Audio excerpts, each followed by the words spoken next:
The new king of Atlanta hip-hop. He's a hustler's hustler, a man of the people, and a unifying force in Atlanta. 2 Chainz! I have this voice in my head every day that I kind of use it as like navigation. Interesting. It tells me the smallest thing. I'm trying to push the narrative to have people tap into that source that they have. What if the voice inside of your head will actually tell you if you will be successful or not? That is what I am exploring on this episode. If you don't know the rapper and artist 2 Chainz, you're about to meet him. My book is not necessarily a memoir, but it has many stories on how I use my intuition to actually get things done, to come up with these ideas. What about a time when you didn't listen to your intuition? I call that the fuck it voice. We all have had that fuck it voice. We literally have said, fuck it. Once upon a time, I looked at my phone and I had people who I knew were millionaires. And I said, why can't I be one? So I really was like realistic about what I could be. I'm really dope like that. I'm really good like that. What do you tell somebody listening who wants to achieve high levels but doesn't know how to find that belief? People know you as a larger-than-life artist, like you collaborated with Kanye West, Nicki Minaj, Lil Wayne, to name a few. You've won Grammys. You know, you've had this giant career. But I don't think people realize, one, where you came from, and then two, all the things you've done in business. There's a story about you where you turned like a $500,000 piece of land in Atlanta into a bunch of restaurants. Is that how that went down? The properties in Atlanta about 15 years ago, they were, prime location properties for sale for $400,000, $500,000, which is a lot of money. Right. And so my realtor would tell me that compared to the rest of the United States in comps, that one day we're going to look back and we're going to wish we bought certain things because that's fairly cheap for prime real estate. So after I get this spiel over and over about just trust me, man, you're going to regret certain things, I bought a couple of pieces of land in downtown Atlanta in this historic place called Castleberry Hill. I had like 3 buildings, don't have any ideas. At this point, I'm just like hoarding properties. And so I met a young lady who had a business and she was, making good money out of a very small location. She needed a bigger place to take her business. I looked at her P&Ls. She actually went to school for hospitality. She was very passionate about this space. And before that meeting was over, I said, partner? And she looked at me and that was over 10 years ago. And we have locations and franchises, but I think I'm good at identifying passionate people in certain positions and identifying talent too. And anybody that I work with, because a lot of the businesses that you're going to speak on or that you've researched, none of them are solely just me. Yeah. It's always like a partner involved. And so when I first did this restaurant business, I realized that, first I realized that most Black-owned restaurants don't last 10 years and stuff. Then I also realized that in that space, it has to be more than, your grandmama's secret recipe or that you have to really understand the hospitality space. And so with, meeting this partner, I've been able to grow and learn a lot from her, and then at the same time kind of build out my portfolio as an entrepreneur. So now you have 9 locations, is that right? Man. More than that, maybe. We have maybe a little bit under 9, okay. But we should, because we're franchising now. The Memphis Esco is doing really well. We have one in Dallas. I gotta go check this place out. Is it true that you went head to head with the Pablo Escobar estate? I forgot what they call these lawyers that just go around fishing stuff, but. And so during the pandemic, everything was shut down, right? Yeah. So except Atlanta, except Georgia, like Governor Kent was like, we're going to work. We're going to stay open. We going to work, all this. So half the people were like, this man is crazy. The other half was like, let's stay, so it was this whole thing going back and forth. The whole time, the United States is watching us and they're just coming to Atlanta like, I guess we can And this is middle of the pandemic. Everybody wearing masks, 6 feet away, no hugging, people spraying you down with Lysol. It just was crazy. Temperature, hand sanitizer. So I give back to the homeless during this time. I have something set up outside. I have like pasta, something like that can fill you up, and it's not, so I have like this pasta noodles. I got chicken. So across the street from Esco, a little bit down the street, is a homeless shelter. So I was like, man, let's just take this outside and feed the homeless. While we're feeding the homeless, of course, they're broadcasting this on the news. Somebody from somewhere else says, Esco, we can't. And they tried to really sue us. I think we end up settling this whole thing. It was a picture. So it was called Esco Bar, but I'm like a rapper. So when I came up with it, I was like, bar, like we got a bar, you get it? Like Esco is kind of like dope, right? We got a dope bar. I'm just playing with words at this time, right? And so to say that we became successful off Pablo Escobar's name was so far from the truth. We was like, okay, you talking about this picture? Let's take this picture down. And we put my picture up, and business has been just moving just how it always has been. But yeah, somebody tried to, how it is. But I kind of like it. I think my dad always used to say, you're not really in the game of business if you haven't been lied to, stolen from, cheated, and not known what to do next. Okay, well, I'm here. I passed this course. That's happened to me on numerous occasions. That's the part nobody tells you, right? They're like, oh yeah, it must be so easy. 2 Chainz. You're like famous. You start a restaurant. You're like, no, that's humbling. Man. It's not easy, man. And I thought about it because I thought about making this post, and I can say it here because I am trying to get my pre-orders up for my book that's coming out on March 3rd, right? So I was like, excited. I did all this content on like creating awareness, and then I just thought, why don't I just tell these people that if you have worked at any of my locations, if I've helped you indirectly, directly, any kind of way. It was once upon a time that the Esco franchise had over 100 employees, 130 employees. Some I know, obviously a lot I don't know. But from me owning a nail shop, even an adult entertainment place, it seems like one of my callings is helping young women, right? So I'm saying that if I've ever done anything to help any kind of way, then my book is only $20, and I would just like your support. I love it. That's all it is. This also has a great title, though, by the way. Like, The Voice in My Head is God. Yeah, it's weird. You don't think that's weird? No, I think it's good. Okay, me too. I mean, I'm not surprised because you're good with words. But every so often you hear words, you hear a sentence, and you're like, I'm going to keep that. Yeah. It hit me out the blue. It just, I mean, I had the idea. Well, I have this voice in my head every day. I've had this voice in my head just that I kind of like use it as like, imagine like navigation. Like it tells me the smallest thing, tells me, you should wear this today.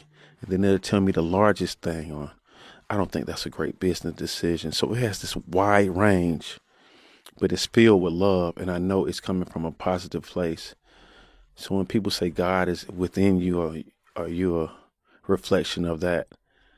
That's where I got the concept for that book title from.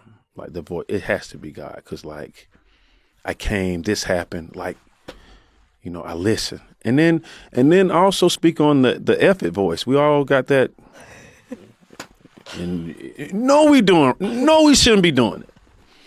No, it's going to be consequences, and we do it. So, it's kind of like the kind of cliche thing we used to see back in the days when it was like this angel on this shoulder, this angel on the other shoulder. But I started to believe in one of those angels. Do you believe in God? I do. Yeah, I'm not afraid to talk about it. I make people uncomfortable sometimes. I go to those big dinners and I just start praying on my food before I eat. And they're like, I just do that. My belief and my guidance and my faith has gotten me this far. So I don't think I should just like try to change it or come up with anything else. The way that you've done music and the way that you've kind of like created movements around your music. And I don't know if that's that normal today, but I think about and you seem to care a lot about your community, which is like one of my core things. I like to own businesses by where I live because that makes sense to me. Like I want to go to a coffee shop that you own. I don't want to go to one that some CEO 100 miles away owns and he's never come in. You had one of the most genius marketing ideas I've seen that really didn't cost you much money at all, but blew up. You basically lease sort of an unremarkable house in Atlanta. You paint it the color of Pepto-Bismol, right? And then in 24 hours, you write trap on it. You park a pink car in it, a stove in the yard, and you use it to promote your album, which was huge. And then it became one of Atlanta's #1 tourist attractions. People flew in from other cities to take pictures. You had galleries and events, even a free HIV clinic. What were you thinking when you started creating this, and why did you create this trap house? So I had an album that came out in 2017. It was called Pretty Girls Like Trap Music. Trap music, or the word trap, means in Atlanta, it symbolizes hustling. And most knowingly, it has to do with selling drugs, okay? When you hear a lot of people in Atlanta, they talk about trap and it's hustling and selling drugs. So it's a type of music that people listen to. It's bass, it's heavy driven with bass, and it has these like lyrical connotations dealing with scales and just, it's an underworld type of thing. So I had a project that was called Pretty Girls Actually Like This Type of Music. You just, like, it's just not for like, and it's just this old thing like when you used to, when I used to come on, I used to be like, damn, the good girl always wants the bad guy. That's kind of like what it was. And so we actually rented out a house, we painted it pink, and we used it like a live immersive experience. And that's what it was. And we had art on the inside. So it was about me actually making the word trap a positive connotation instead of it always being attached to something negative. And so we did everything from church to HIV to art shows, and it lasted a couple of months, but the neighbors couldn't handle all the traffic. So we had to get rid of it. Yeah, I think I saw a great line from you too, which was basically you were trying to save the house because they were trying to tear it down, and you called it the Eiffel Tower of Atlanta. Is that right? It was though. Like at once upon a time, it was one of the most visited,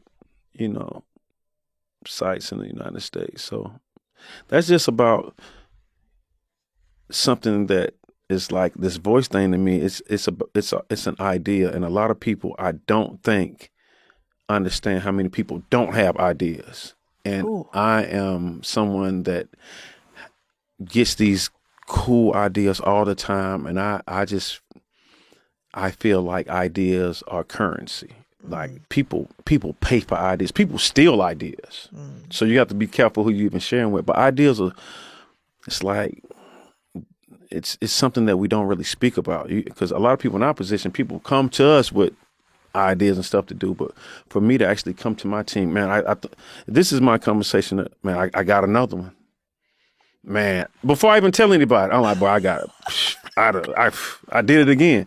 So ideas is something that I don't think people really give a lot of credit to, because they can spark, a generation worth of just a wealth or whatever. If it's we've seen good ideas go, for eons.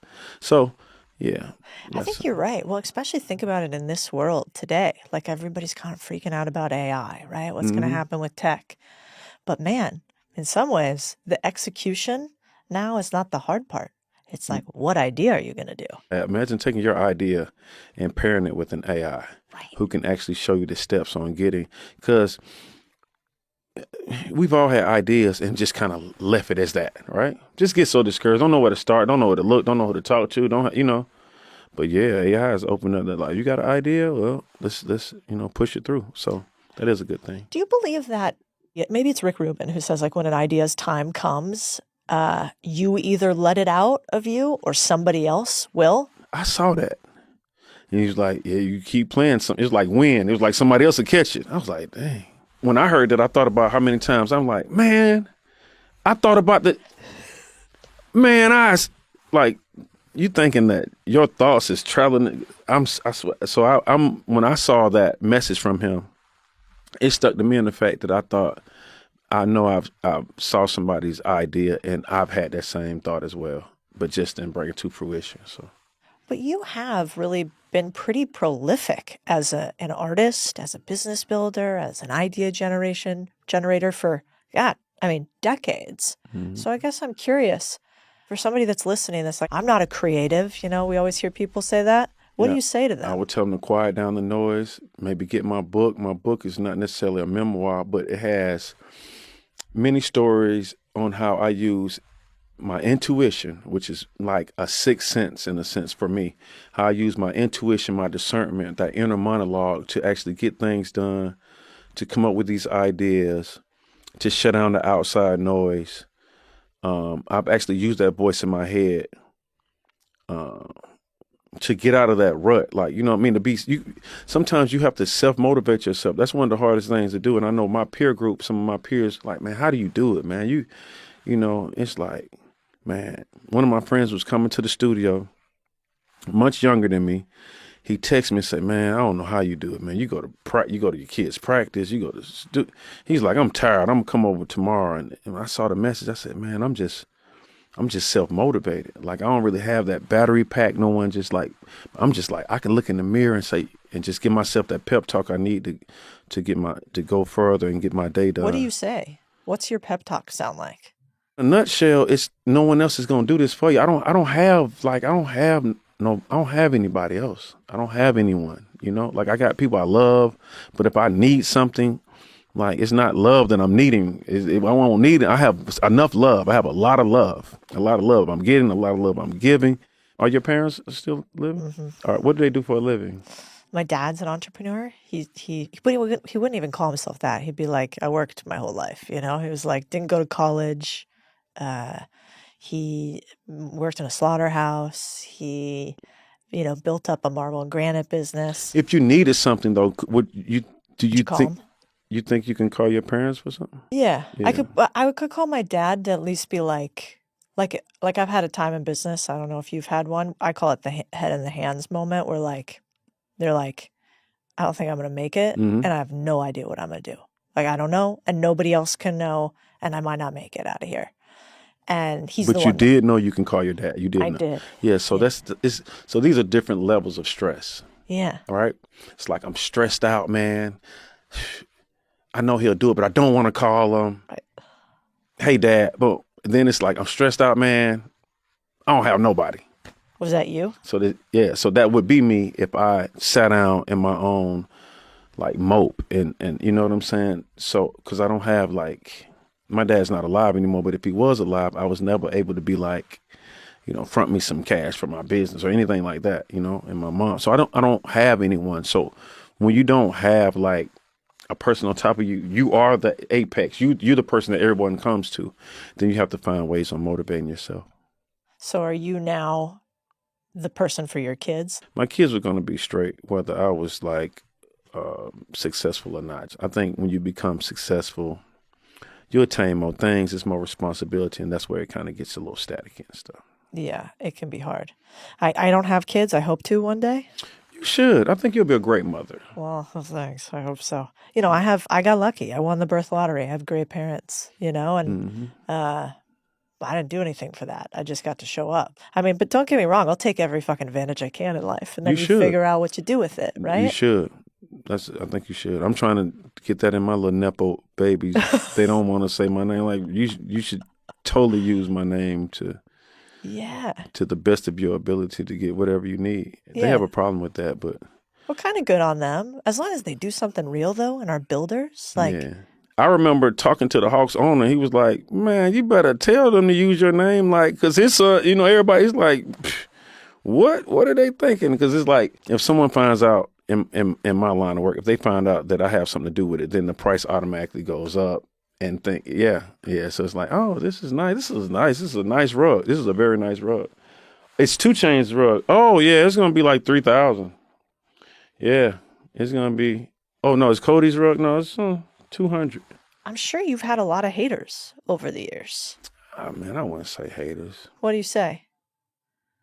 Like, how do you handle it? I think that's a lot of like, when I see the people who follow us, a lot of the comments I get are like, I'd be too scared to ever do that. Like, I care too much what people think, you know? But that's the thing, you don't. So then that's why it's perfect for you and not perfect for them. They're literally answering their own questions. A lot of times, if you look at the comment, they already, what made you, you know, I wouldn't wear nothing like that. That was the answer. You wouldn't wear anything like this. You wouldn't.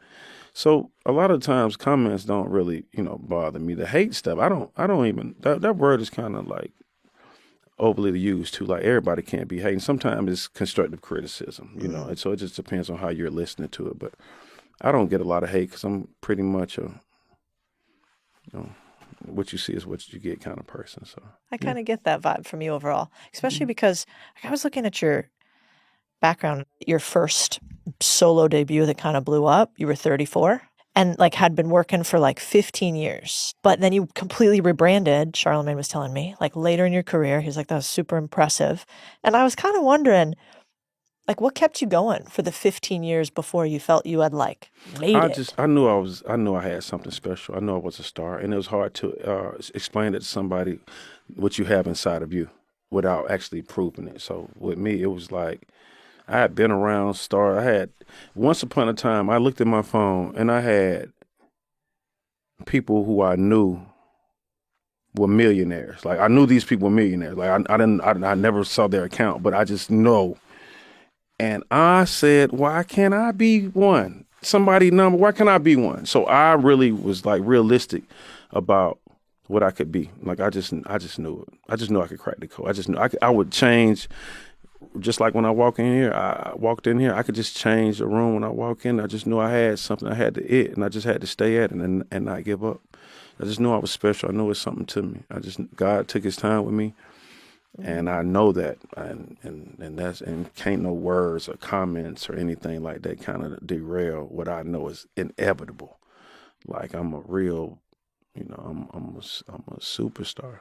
There's this wild study from 2016 that found that gut instinct outperforms careful analysis under pressure, but only when it's built on years of real experience. Turns out intuition isn't a feeling, it's a database. So 2 Chainz has been running that database for 3 decades.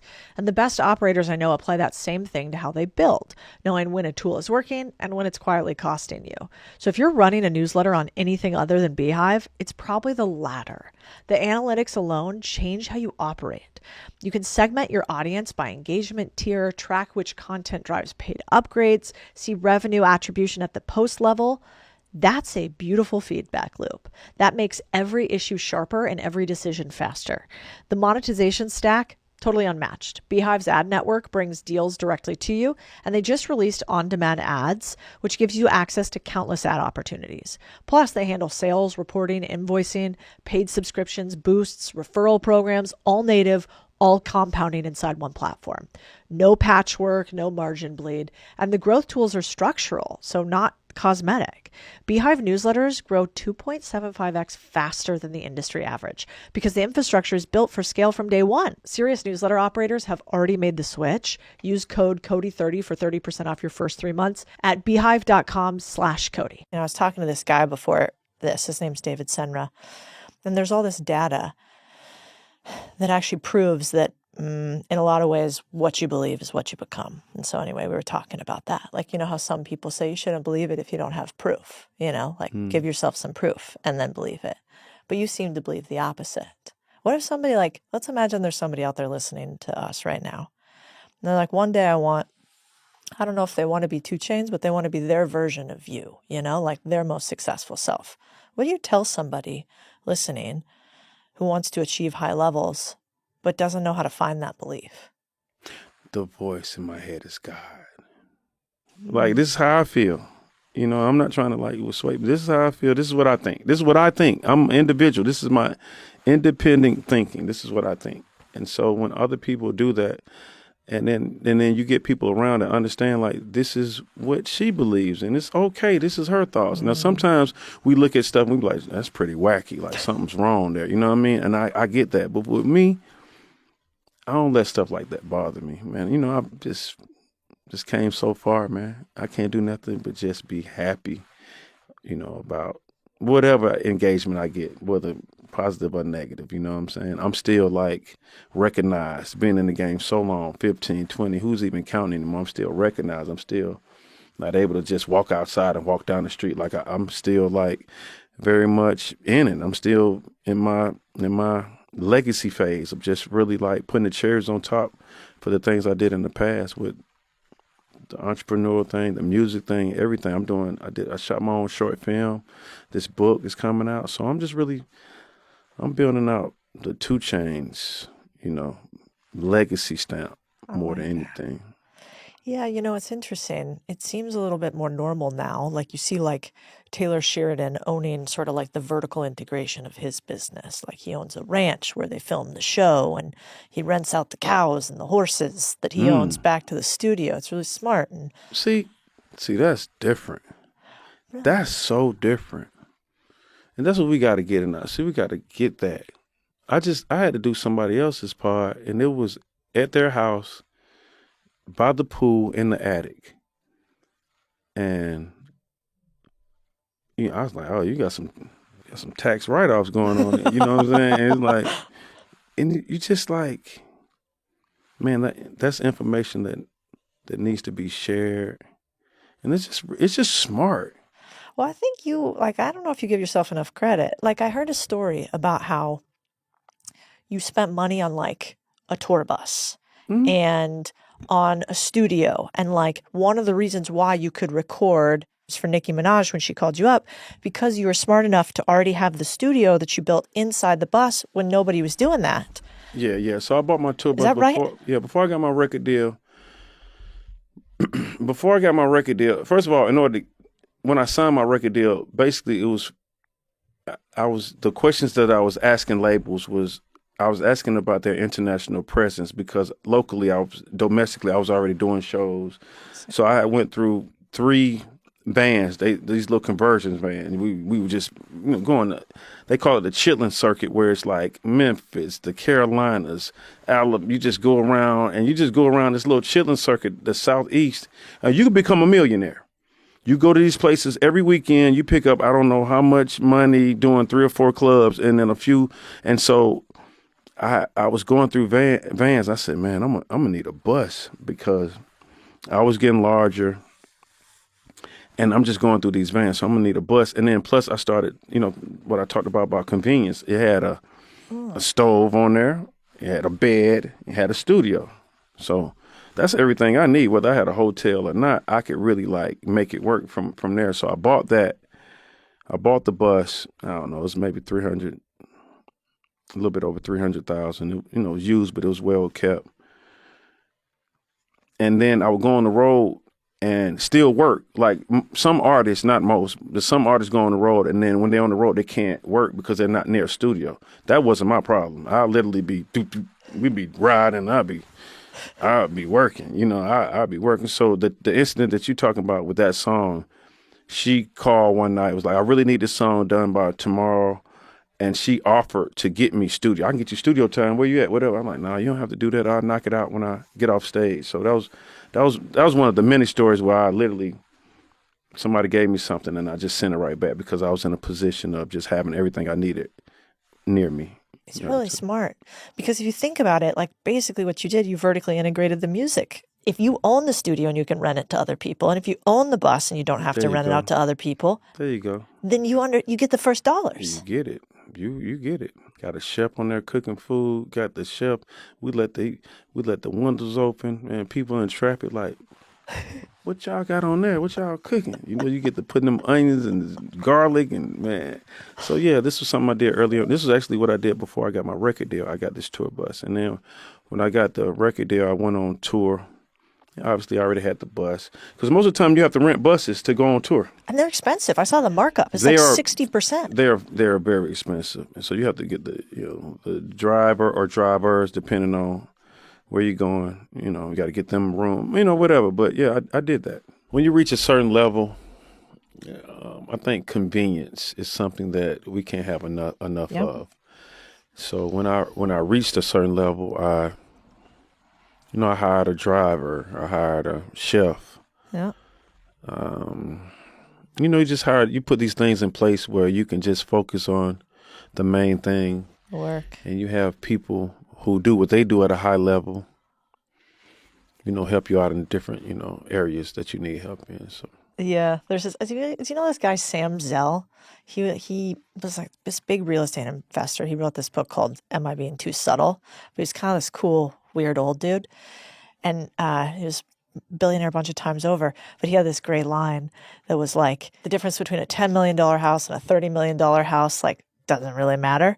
He goes, but the jet the jet matters. The jet matters. Yeah, because it's about convenience. Yeah. I have a great relationship with the owners of the Hawks. Cool. So they invited my son and myself on like a recruiting trip. We went to like this Kansas versus BYU game, and we took like a jet, like a. Not one of those tiny ones Nah. that I've been on before. No, big one. Nah, it was, it was massive. It probably seated 12 to 14 people or something like that. So it was cool, and it's cool for my son to experience that. But it's a difference in jets as well. It's a difference in everything, but yeah.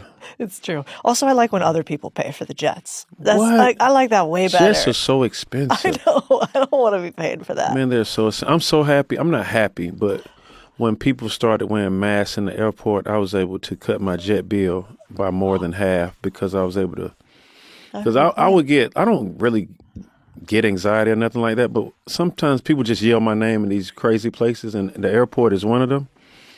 And I would be in the airport, and somebody would be like, 2 Chainz, and I'd be like, God, Lord, so the next time I tell somebody, yo, bro, just book me a private. I don't feel like, because it's like one person does it. But when people started wearing masks, I just kind of put my mask on. I'm thinking I'm hiding, but it doesn't work like that. No, that's not going to work. And then didn't you also buy back all of your masters? Yeah, I did that. They don't come back. I bought them back, but they literally can't give them back to you for, I don't know if it's 7 or 20. I don't know the date, but yeah, they're supposed to revert back to me, soon. But yeah, I did that. Will you explain how that works? Because I don't think people understand. It's negotiating more than anything. You have to have leverage. It's not like it's not nothing that works. You got to have, like with any business, if you got leverage, then the conversation can be had. Yeah. If you don't have leverage in any business, if you ain't got leverage, I want to do this podcast at Times Square. They like, you can't just tell people, whatever. So with me, in these different phases of my life, I had a certain amount of leverage where I was able to get certain things. Normally, for syncs, and say if we were using my song here or something like that, we would have to go through the label because they own it until it's reverted back to me. And then songs like birthday songs, something I made that I'm sure someone plays somewhere in the world every day. It'll just be a bigger cut at the end of the day, a bigger split. That makes sense. Because some artists don't even have they didn't even have a great negotiating when they did their splits for their pub. Somebody else may have it in different. I have my pub. I have all of that. So it's just about getting the masters back. That's so interesting. Do you like the business side more or the creative side more? Or do you think that they're all the same? No, nothing is the same. Nothing is the same. But I love the creative side more because that's where I get my idea. That's why I get my, I can't believe. That's when I start talking to that voice in my head. That's when I get to say, boy, I can't believe you came up with. It's like I'm talking to somebody, boy, I can't believe you just came up with that. Like, yeah, I mean, that was, that's pretty good. That's a good one, man. And then, what if we do that? Oh, man, that's me. The business side frustrates me, and it makes me want to go out to the car and smoke one sometimes. So, yeah. Not your favorite side. Even when you got leverage, it kind of makes you a little bit cockier than you should because you're like, come on, man, I know y'all. So it's just messy. Business is messy to me. There's a lot of people out there today that have had a really hard life. They've struggled in their background. Maybe they're thinking like, I got nobody but myself. It's all on me. And then they could look at somebody like you and go, well, he got out. How could I do the exact same thing? And my question for you is, like, did you always have this type of confidence in you? What does that look like? Well, I work every single day. So when you work every single day, it becomes effortless. So if I needed to do a verse for somebody right now, I don't need to figure out a headspace to get in. I'm literally activated. This is what I do for a living. Rap and music is like a job that you never really truly clock in or clock out. This is ongoing. This is what I do. This is my professional. I don't need to have a certain candle or a certain type of water to get my ideas out. I'm really dope like that. I'm really good like that. So when people ask me for things like that, they get it right back. I don't have to it's going through I'm moving around. I'm ideating all throughout the day. So I have ideas. I have metaphors. I have different innovative ways to say some of the same things I've already said before. just in a different way or a different pattern. So for me, it starts first. You have to be highly confident in yourself and what you do for a living. And then I think everything kind of falls under that umbrella. And for me, confidence is like I didn't fall short in that at all. No, you seem very confident. I put a lot on myself. So even though I'm recording songs every night, they might not see the day of light because I have a higher expectancy for a lot of my things or a lot of stuff that I'm putting out to the world. But like if I'm doing a feature, if I'm working with somebody, I'm just comfortable in what I do. I'm comfortable in my skin, and it starts from there. I'm someone that didn't have much. And when you come from that kind of space, majority of the time, you want what you never had. You want these, you have all these screenshots in your mind of your driveway and your 3-story house or what's your garage or whatever that's going to look like. So coming from where the environment I came from, I just aspired to have larger than life things. When as you get older, you realize you don't even need all of these things. You don't need all these bedrooms because everyone can sleep in them. You don't need all these cars because you can't drive them all. And you've heard this getting to that point, but until you get to that point, you can't truly respect it and honor it, because when you're working hard, when you're doing whatever, when you work and putting the work in, how else do you, I'm speaking for me and my community, how else do you celebrate yourself? How else do you, I've seen people, Charlemagne, he's just reached an incredible height. It's everywhere. He's just being so, what are you talking about, 200 million? I don't know, they're making up lying on me. Everybody's lying. It's only up 200. But I could tell you that if I got a 200 million, you would know. Hey, this guy just bought a jet. This bad guy. So you would know. Charlemagne, like, hey man, y'all stop spreading these rumors, but you would know. How would they know? You would know. Right? It's like Cody has got 200 million. It's like, do these little yellow cups? They might just suddenly be gold one day. Like, you ain't gonna tell it all. It's like, damn. And then this little table like marble. Honestly, it's just small little changes, like, And so that's me. I get this money. We gonna these chairs gonna be different. The carpet. I'm going marble. The glasses. We're going gold straws. We're gonna have bond candles. I don't even know, different candles, live plants, live vegetation. It's just a difference when that money comes. Yeah. And certain people, I don't know. You might can get the money and still just keep it nice and subtle. But I'm gonna tell you honestly, like when you'll hear me pulling up, like, yo, change is here. I come in. It's just different, man. It's just different, man. I think it's just nature versus nurture, however you were raised, really. You seem like a man of faith regardless. Who knows? Like, that's not going to define you, but you could have fun with it. Got to have fun. Right? Life is short. I know. Why are we not having fun, for real, though?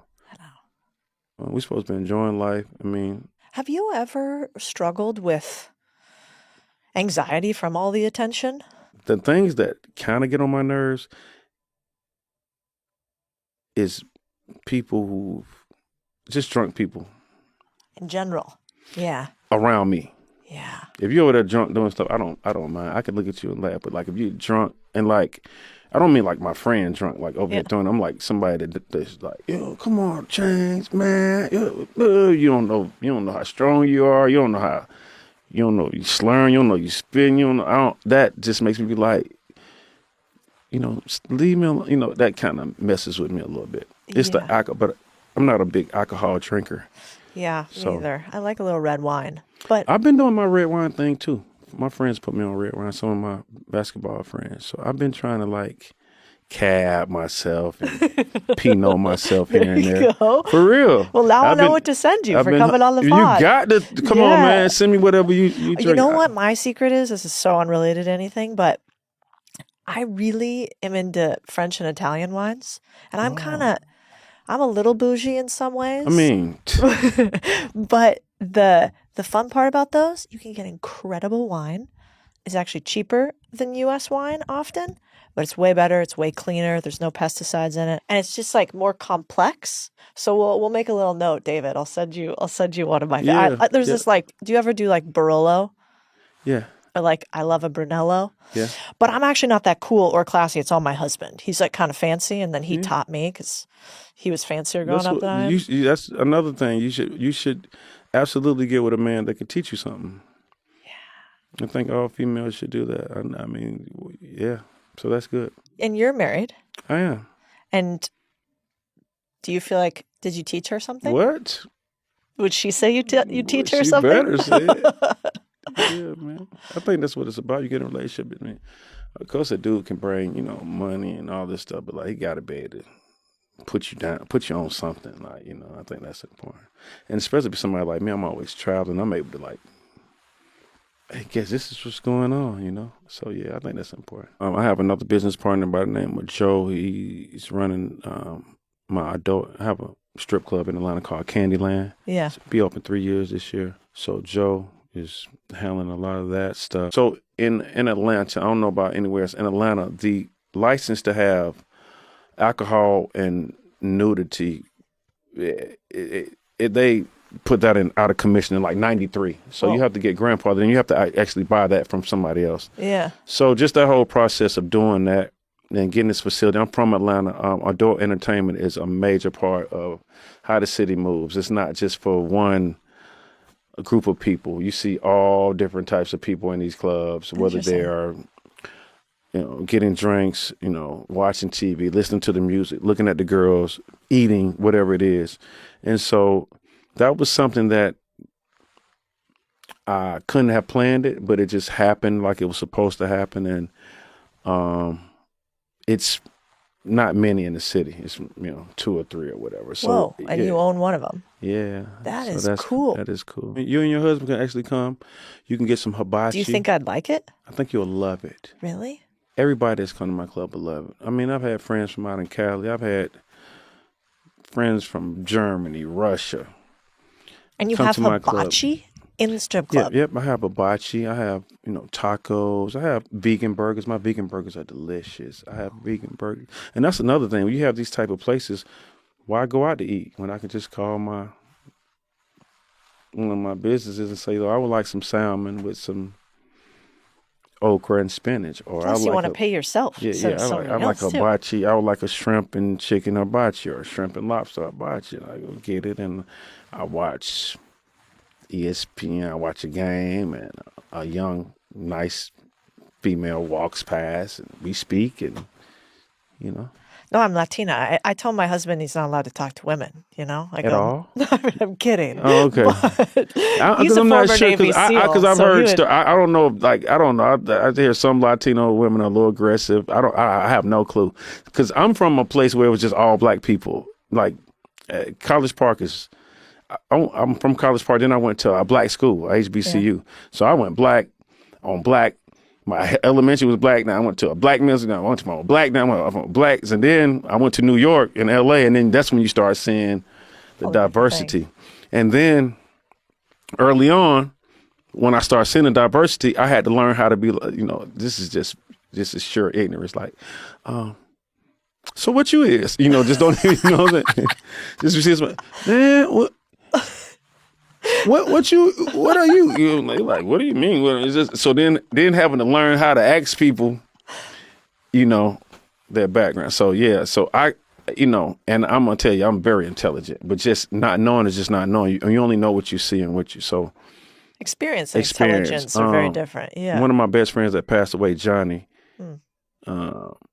he was from Puerto Rico, but he was like my real brother. We was the same person, so to speak. We had some of the same. We did a lot of the same things. So rest in peace to him too. But yeah, so you hear different things about the passionate Latinos, and then you'll see how they portray their movies, and just like they do black people and everything else. So you just never know until you. We women are crazy. But I believe you. It's a certain way you just looked at me, and I just believe you. And I just want to tell your husband, bro, do right. This girl from 11 years old, she is not playing with you. Yeah, it's funny. But it's good because you have a son and a daughter?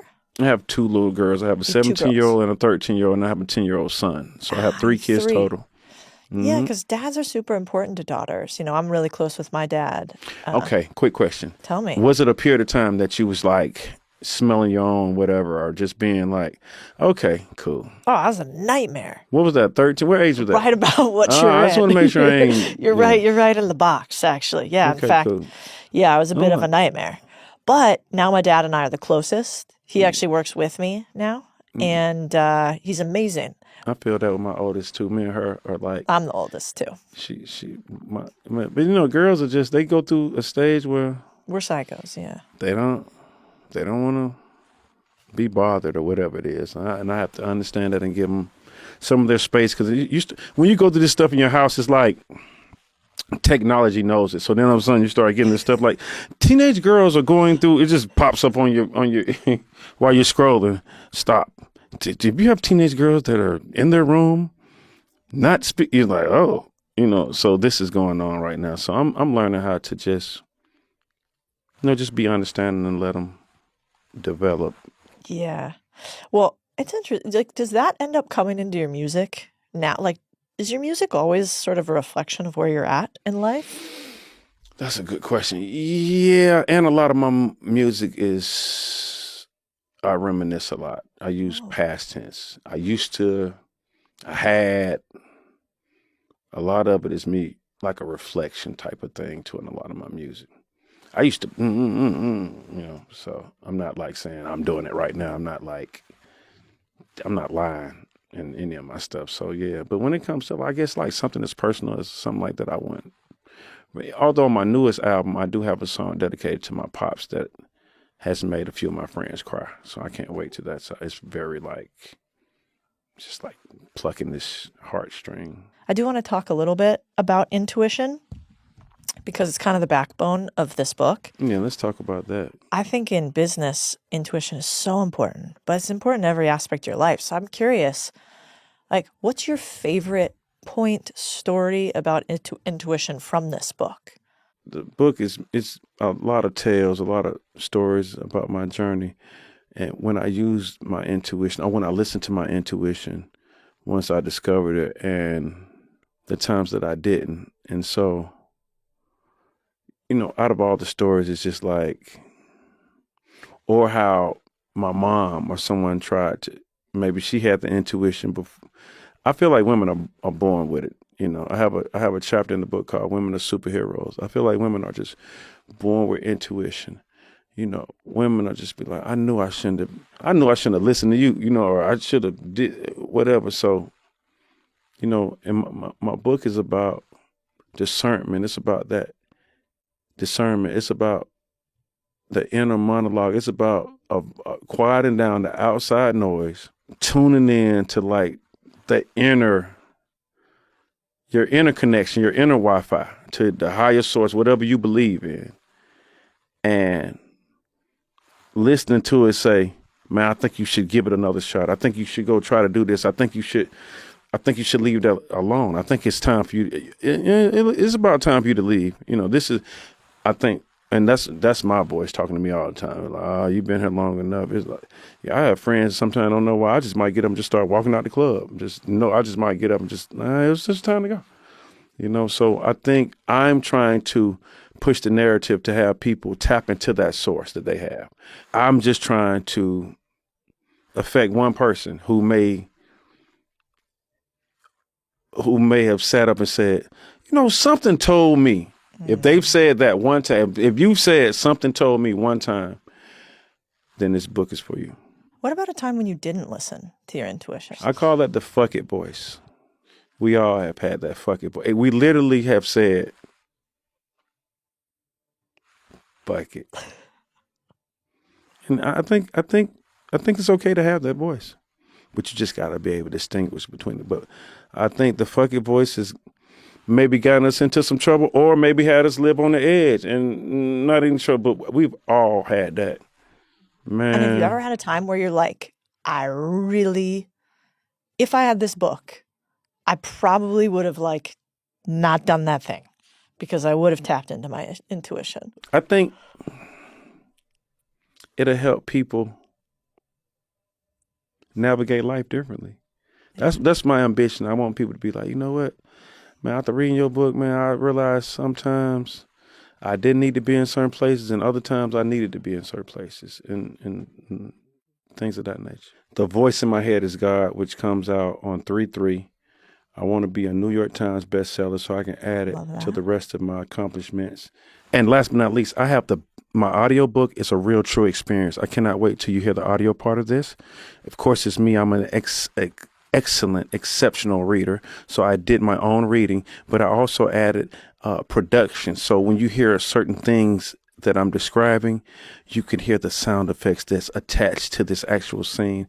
And I was listening to my audiobook in the car on the way home, and it's actually really, really riveting, and it's really cool. And I think people will enjoy that audio experience as well. It's by yours truly, 2 Chainz. I'm here. I'm happy to be here, and just thank you for you guys locking in with us.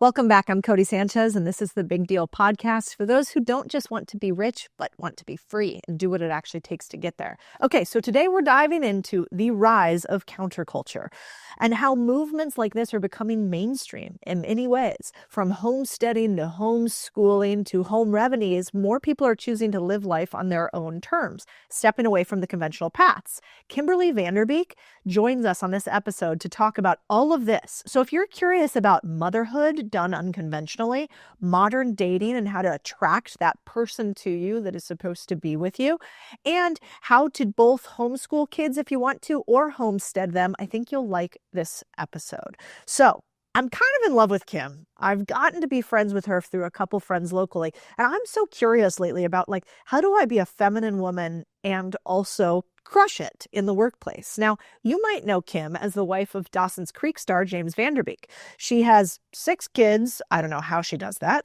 And then she also has really unique ideas into clean wellness, into living on sort of a compound with 16 cabins. In 2020, her family made the move from LA to a place about an hour outside of Austin. Now, Kimberly is all about sort of community. And what does it mean in this society today where we have totally gotten away from that? And how could, if you feel lonely today, how could you bring it back?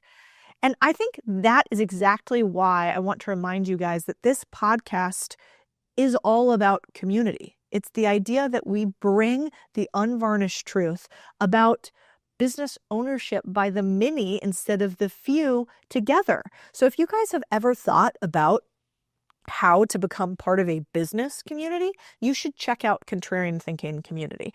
I do think that one of the chronic illnesses of our society today is we are lonely, we are isolated, and thus we feel weak and we feel powerless.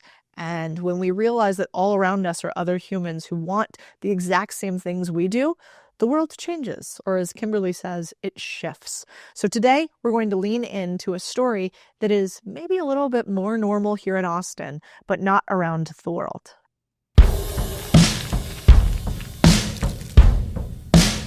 I want to jump right in with something that I was fascinated by, which was the conception cabin on your land. Can you talk about that? What is it? What does it do? Okay.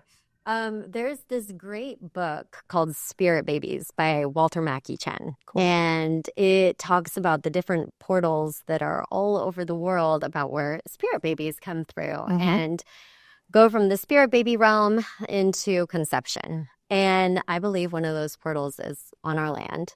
Cool. So it's cabin 16. And we've had 2 different friends conceive in this cabin. That's wild. Yeah. And are there 16 other cabins on the land? There are 21. Wow. But some of the walls have come out and we've turned them into different things like offices or movie theater area. Love that.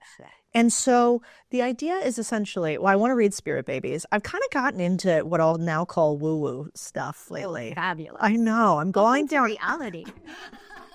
I'm literally going down such a rabbit hole. And that's why I was attracted to talking to you, because it felt like all the things we were told for so long about, I'll just say the female body. I mean, I won't even get into the broader medical establishment, are sort of incomplete at best. Yeah.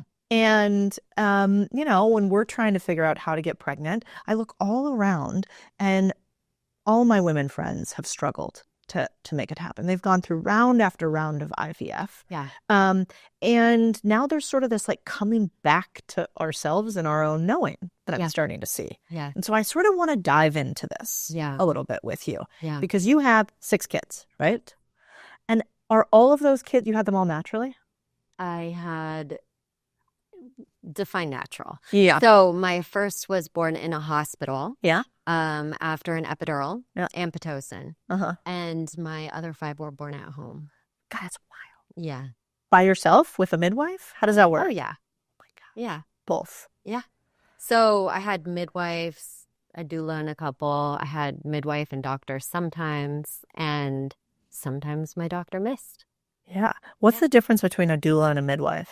So there's a big difference, actually. Huh. A midwife helps the mother in the delivery process with the baby. She'll observe, she'll see if, you know, something needs to happen medically, perhaps, and she's trained in that way. A doula is there to support the mother and to make sure the mother has everything that she needs. Interesting. Yeah. And is there like training for the two? And how do you decide who's a good or a bad midwife or doula? Okay. Well, there's lots of training for a midwife and for a doula, and it looks very different. So there is no governing body for a doula, actually. So there are lots of what feel very official doula training programs, but there's not a governing body over it. So to get a proper certificate, somebody came up with this, and there you go. Yeah. And a midwife is different. I mean, they need to have medical background knowledge and expertise and lots of training with births. And I think some doulas do that as well. I know a lot of doulas that could probably help birth, but they don't have that certification in place. So, 100%. yeah. And how do you know if you have the right midwife or doula? Well, for me, my process was, for my first birth, I really wanted to have a home birth, and I was talked out of it. Yeah, and so But that was when? that Like was, what year would that have been? I mean, that was in 2010. She was born. Which was kind of before this was as, and I wouldn't even say it's mainstream yet. Yes, that's correct. But back then, if you were like, I'm going to home birth, you know, with a doula or a midwife, and especially you were in LA at the time, weren't you? Yes, They probably told you were crazy. everybody told me I was crazy, and to some degree, I listened to them. Yeah. So I didn't want to, but I did. And so my process was interviewing doctors. And I found one that I felt, when I'm interviewing a doctor, I want somebody that is going to honor my intuitive knowing and give me space and has listened to my birth requests. And we call them requests. Because a birth has its own life. You don't really know what's going to happen, right? So when you are in co-creation with another soul, you're also tending to their energetic field, and maybe they want to be born via a cesarean, and that's the right way for them, or whatever it is. So I call it a birth request because a mom will know what she wants. Here's my prayer, here's my request, and then life takes its course. But for a doctor, that's what I was looking at, somebody that would honor me. Yep. For my second pregnancy, Joshua, I found out he was breech at 37 weeks. And my mom delivered my sister breech, and I never looked at it as a negative thing. But Which basically means the baby's like laying like this?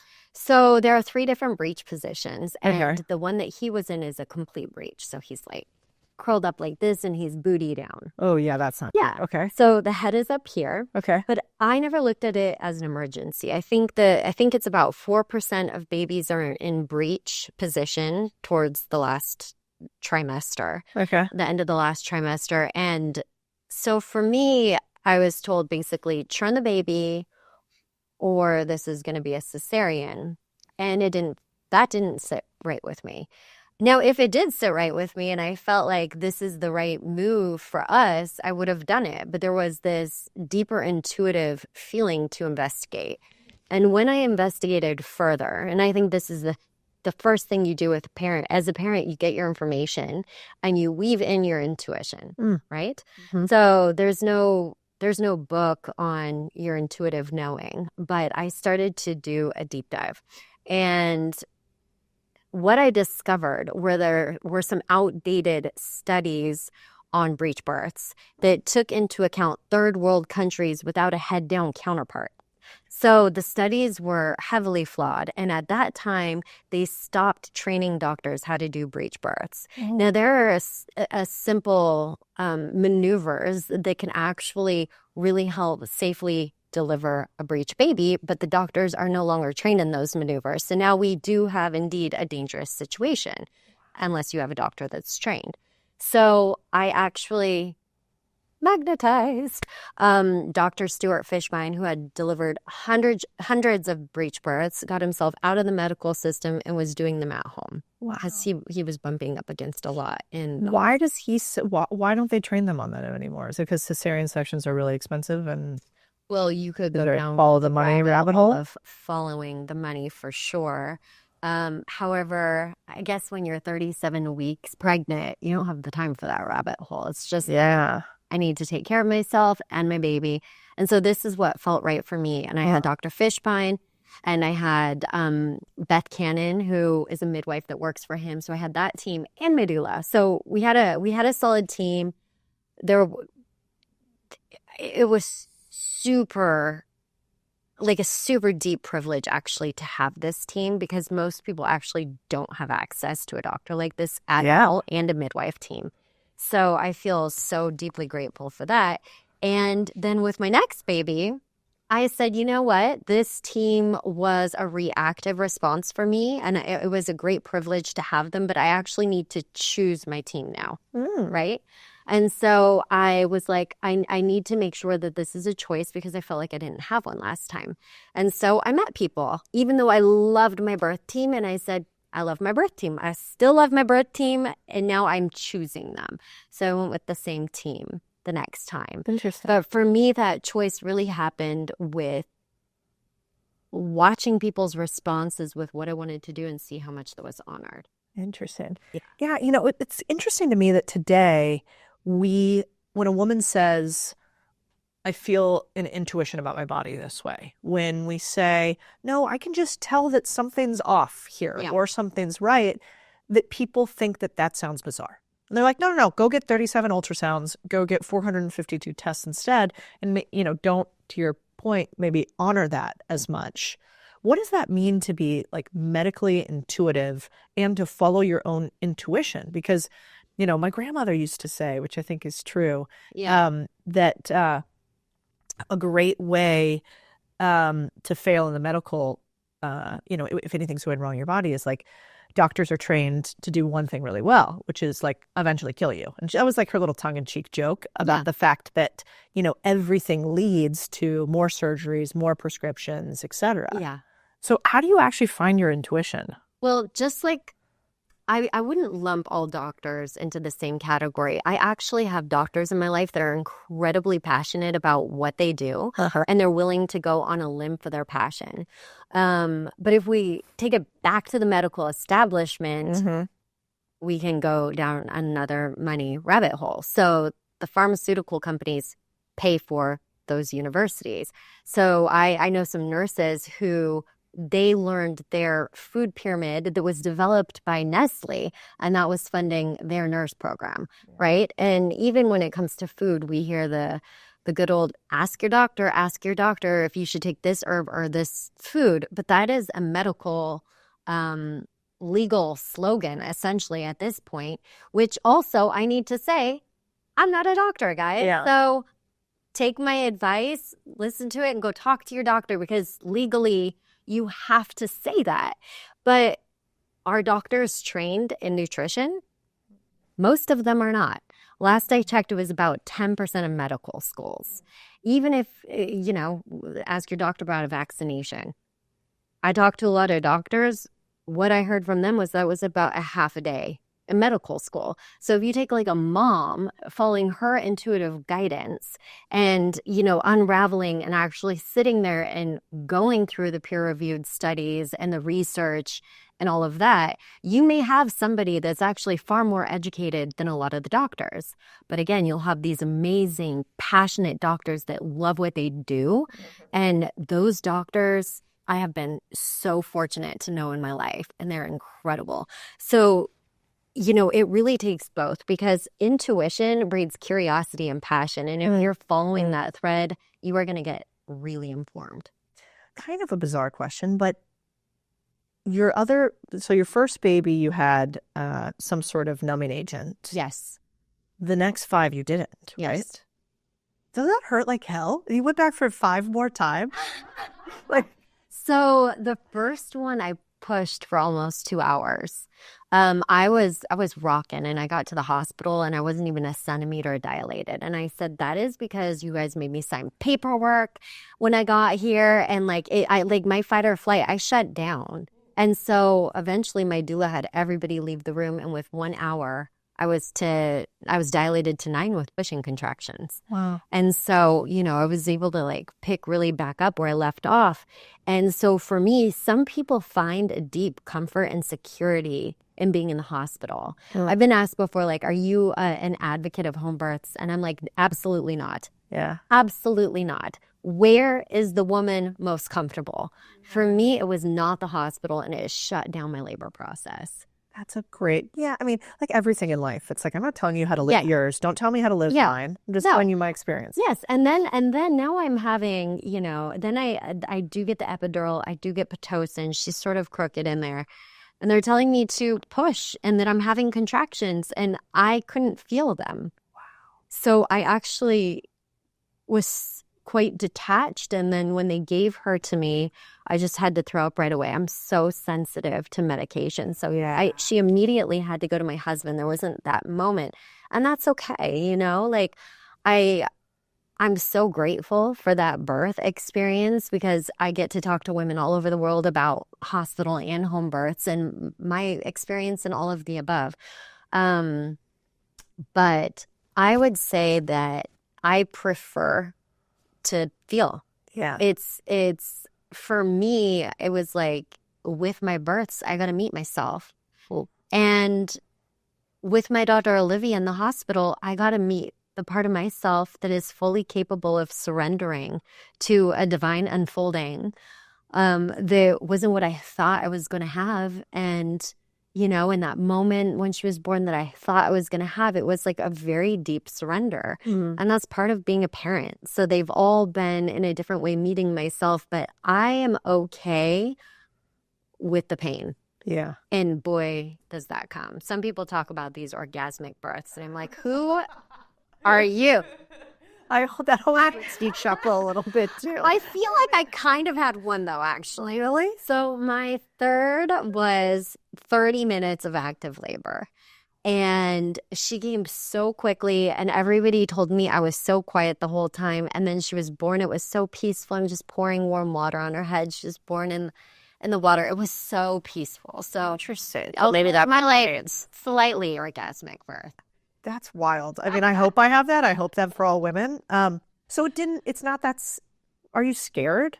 Your second, third, fourth, and fifth time before? Absolutely. Yeah. There's always a point in every single pregnancy that I've ever had where my stomach's out to here, and I'm like, this baby has to come out of me at some point. Yeah. Whether it's cesarean or birth or something, there is a potentially painful process ahead. Yeah. And I definitely, every birth, have had that moment of panic. Yeah. It seems totally natural. Yeah.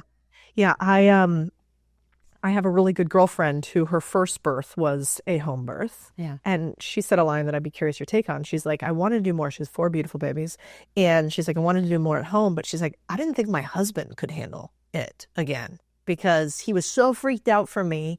It was so scary for him. And I was actually okay. But he was like, I don't think I can go through it again. How did James handle it? Oh, thank God for James. I would have thrown my husband out of the room, I think. No offense to the husband, because everybody has a different way of watching their other half process pain. Right. But the first one at the hospital, I was in and out of the shower, and he was having to guess what I needed. I'm like, hot, cold, cold, like change the water, do that. Like, it's like, you need to be psychic and understand my needs. Yeah. But for the home births, it was really beautiful. And for the first birth, this is a little personal, but for the first birth, I'm like, you're not down there. You're up here with me. Yeah, you didn't want him seeing all that. I'm like, I don't need you changing your mind about things.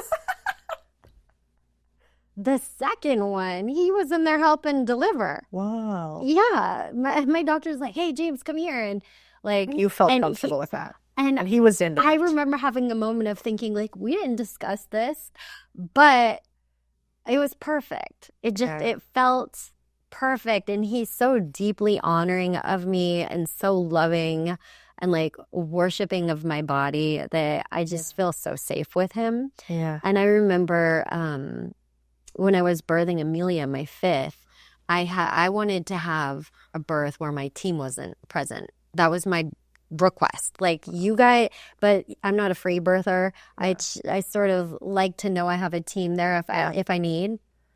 And so they're like listening, and I call in my doula. I'm like, I'm breathing right.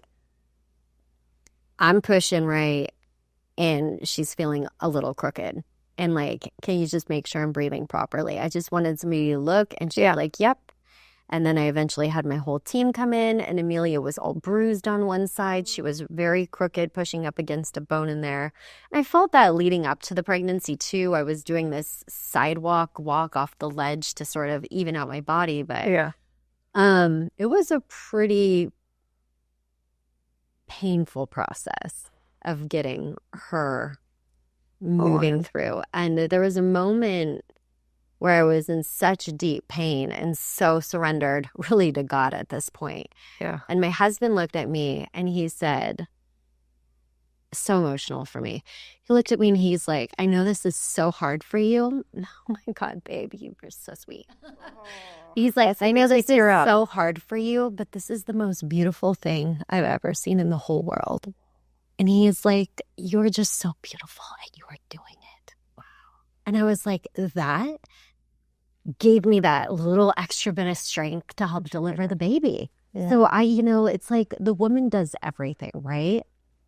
But if we can have more men, James just maybe should be talking about this to everybody, like learning how to really truly support their partner in this process. I know he was part of like my divine strength for that one. Yeah. Like, absolutely. For Jeremiah, my sixth baby, I was in our bathtub, and it was one of my more difficult births as well. I'm thinking my sixth one, he's going to fly right out of me. He was over a pound bigger than my next biggest baby. Oh, yeah. And you're little. I'm fairly little. I got some birthing hits on me, but I am. And so I had this crystal a friend gave me that she said she held in her labor. I picked that up, and I picked up another one, and I was praying on all the sisterhood that's ever birthed a child in the entire world, or that's ever held a woman in birth that has not birthed a child, to like be with me to birth this child. And like I held those, and I had all the sisterhood of the world come in, and I had a midwife that knew, stand over there. And like, I got to go into my full thing. Nobody messed with my energy. My friend Peggy was there. She was like just sort of holding a Reiki space. And I like mustered up everything I had. But it was like, and that's how it's like, I met the surrendered part of myself with Olivia. With this birth with Jeremiah, I met that like female sisterhood warrior part of myself. So each birth has been something different for me that I think for my soul process I've needed on my journey, and we all have something else that we need. Like I recently, we talked a little bit about being a medical intuitive. I recently worked on this woman.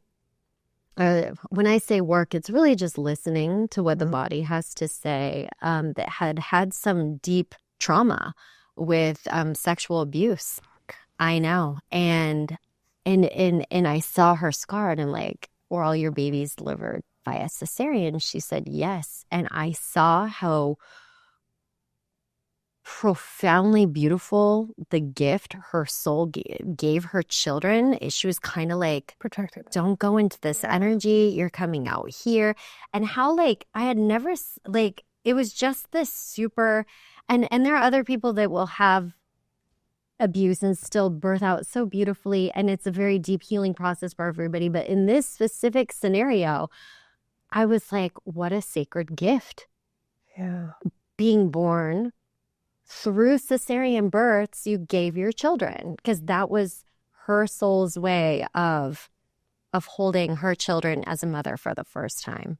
Wow. I know. So just for me with birth, it's just always a beautiful unfolding, and it's one of the greatest surrenders. We can all have our plans in place, but being a parent is like the great surrender and knowing that it's a co-creation. Yeah. I mean, one of the reasons I really wanted to have you on here is that I have so many girlfriends right now that are struggling to get pregnant. And I think it's a nationwide, maybe a global epidemic. It is.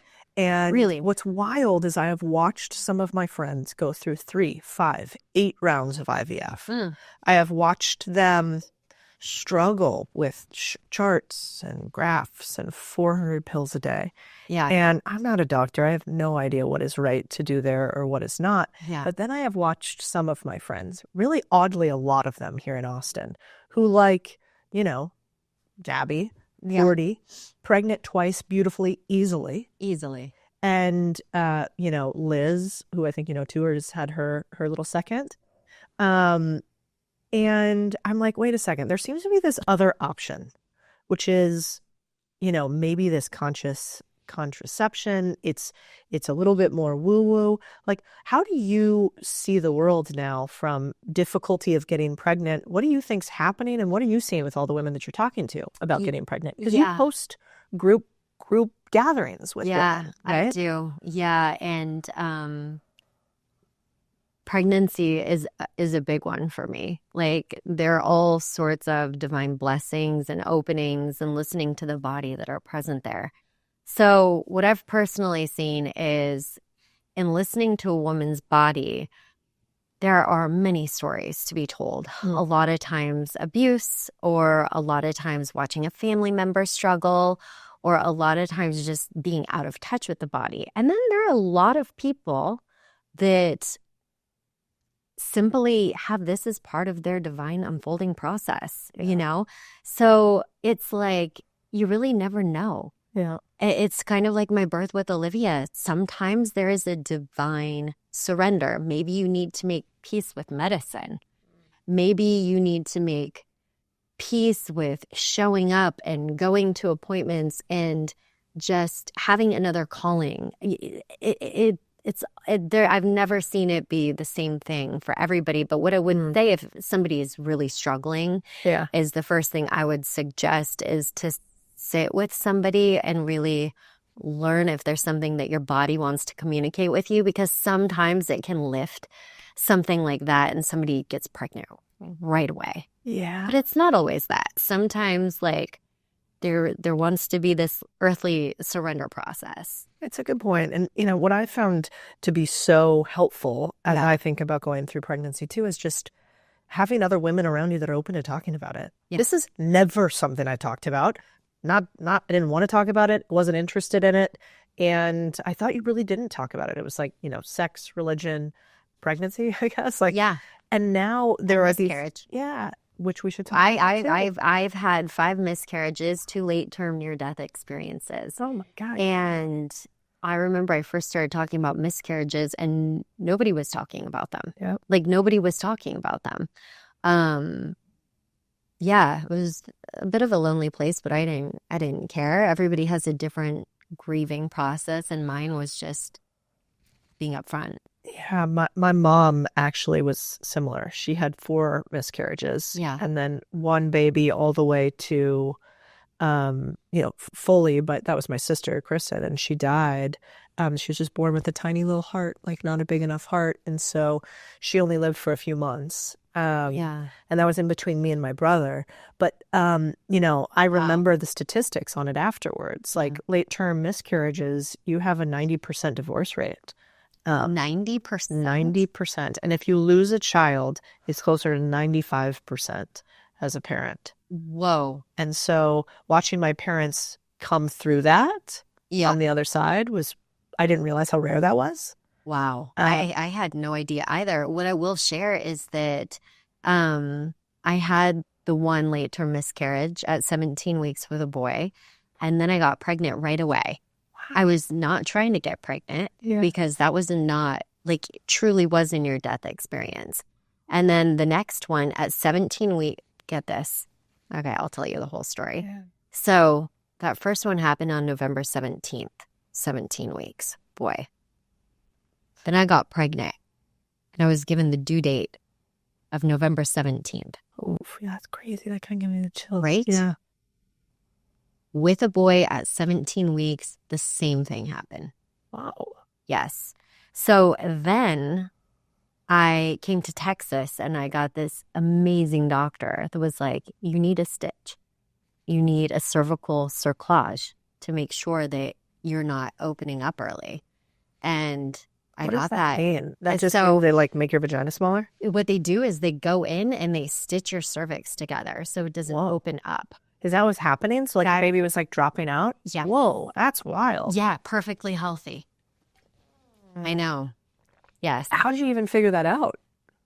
This doctor. Wow. And my doctor in LA too was like, I think this may be the thing. He knew as well, but I was in Texas at this point. Interesting. So yeah, it was pretty wild. But that's one of the benefits of being open and talking to what you were speaking to about pregnancy, and really just having women get together. Yeah. Well, I think when I was younger, I used to think women got together and you bemoan men, right? You know, like you get together and you're like, no good guys, you know. Oh, it's so not true. Right. Yeah. I was giving a little bit of a hard time to the ladies who do my hair and makeup for this because they're beautiful. They're like stunning. Kyle knows. No, just kidding. He has a girlfriend. He's not allowed to respond. But they're like these beautiful young women. Yeah. And I was asking them, I'm like, what's going on? Are we dating? What's happening? And they're like, no, there's no good men here. I'm like, well, if you say that, what do you think you're putting out there? What are you going to get? I love when you say things like that. Well, because that is such a deep truth. I think it's true. It is a deep truth. We frequency match. Yeah. That's what we do. Right? Interesting. So basically what's the part of you that stopped trusting men? Yeah. Right. And honestly, I've moved through that big time in big ways. And how do you fix that? Really helped blossom me open. I think with anything, so when we're listening to the body and what the body has to say, it's the same thing. And listen, I'm far from a perfect person here. I'm definitely in deep human processes. So let me just start by saying that. Yeah. But for me, the way that I fixed my relationship with men was being curious about where it was coming from. What have I heard growing up? What are the conversations? What have my experiences been? And do I need to perpetuate this pattern? Or can I let it go? I think when I was driving here today, you're such a sacred spot to come home to, I must say. Oh, yay. I had this whole revelation actually on the way here that I'm dedicating myself to God. And I did it on my drive here. Yeah. I was like, why not? Yeah. Like, why not? And so in doing that, you have God as your partner to bounce everything on. Here's how I'm really feeling, and I'm going to be at least super honest with you. Yep. You know, just go be really honest with God and get really, really curious about yourself and where things come from and ask for help. No, it's so true. I mean, you know, what's fascinating, this is the two girls downstairs. I said, well, have you been I went to Red Rocks Church the other day in Austin, which is like, it's kind of lovely. It's in this like old school movie theater. Okay. And so it's a very new agey church, Awesome. right? So it's like a bunch of young people that got together, they got cheap rent, you know, the place is slammed. It's totally full. But I went in because I'm doing a church tour to try to find a church that I like. Yeah. So I went with a friend of mine and we went to a few of them.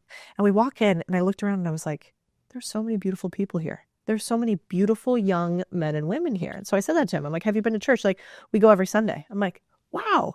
So you're like, spiritual young women. They both said they kind of newly came back to it. And I go, but do you talk to anybody when you're there? Like, no, we kind of run in, we scamper out, So you're like, well, that's probably not going to help it that much. Yeah. But I do feel that there's this group of humans who are all feeling comfortable enough to say, I believe in God. Yes. Like that. I can't imagine very many people in LA when you guys were in the midst of being famous and having all Oh, of girl, these I've fans. always just been so upfront. Did you? Yes. What would people say to you? Like, was that normal? Did other people believe in God? People in my life think I'm not. I mean, I'm like speaking light language, which in church it's talking in tongues, connecting to God, looking at like the quantum field inside somebody's body unabashedly, at least in my private life. And now I'm telling people a little bit. I'm like, I'm ready to let the cat out of the bag more. I'm so done of hiding. I'm so done with hiding. It's like, I'm just so done with hiding. So done with hiding. We are divine creatures. Sing about it. Like, just let it be. Okay, you don't believe in God. Where did we come from? And what energy created the Big Bang? Yeah, exactly. There was an energy that created it. What is that energy? Yeah. Where is all this coming from? Yeah. Trust your divine intelligence. And if you don't want to, that's fine. But like, I've also gone so deep. I came back from Egypt this summer. It was a profound trip for me. Tapping into our one collective consciousness. And you hear that so much about our one collective consciousness. But what happens to like actually drop into it and feel that you are me and I am you? The whole world becomes your oyster. Mm-hmm. The whole world is conspiring in your divine, authentic truth. Yeah. That's what happens. So like, why not just be honest about it? And if somebody wants to think I'm nuts, that's fine. Yeah. Well, I think the part that's interesting is we all like kind of know, I heard this thing the other day that really resonated with me. And it was like, truth is like a tuning fork. You feel it when you hear it. Yes. And you feel it. And that's why you get the little chills. And maybe at different points in your life, you're not open enough to hear it. But I increasingly am feeling the exact same way. And I think it's important that we interweave the really tactical and quantitative like business with the things that feel a little bit more qualitative, harder to touch. And I think, what's interesting about you is you've spoken truth to power multiple times when it was not very convenient. And, like I remember in 2020, when you had a group of friends here who were, people love to think that fame is great in many ways, but, you had this group of friends who you weren't really you weren't trying to change anybody's mind. You guys were kind of private about it as far as I saw, but you had beliefs about vaccines and basically questions, some questions about them. And I remember reading this article that was like Rolling Stone. Yeah, was it Rolling Stone? Yeah, they wrote a beautiful article about me. Okay, so explain what happened, because I remember it profoundly and thinking, what a bizarre thing for Rolling Stone to focus on. James Van Der Beek's wife speaking conspiracy theories. Yeah. Yeah. Well, let me start by saying this. 2020 was a time of activating our shadow self. Mm-hmm. I had been divinely instructed to not speak the way that I was speaking. And what really activated me, and I think one of the things that they wrote about, if I was not tapping in deeper, I would have probably been like, she's nuts, But I wrote about somebody that was getting shushed.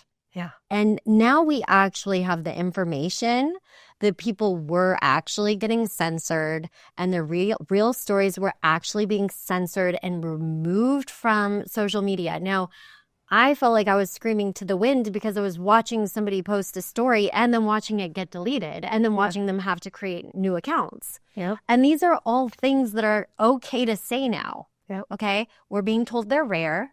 Yeah. Great. Maybe they are, maybe they aren't. I think the thing is we need to all be a little curious. And so, yeah, I'm just like, whatever, woman. Like, it was a woman that wrote the article. I started following her for a little bit and I'm like, she's trying her best. Yeah. Send them love.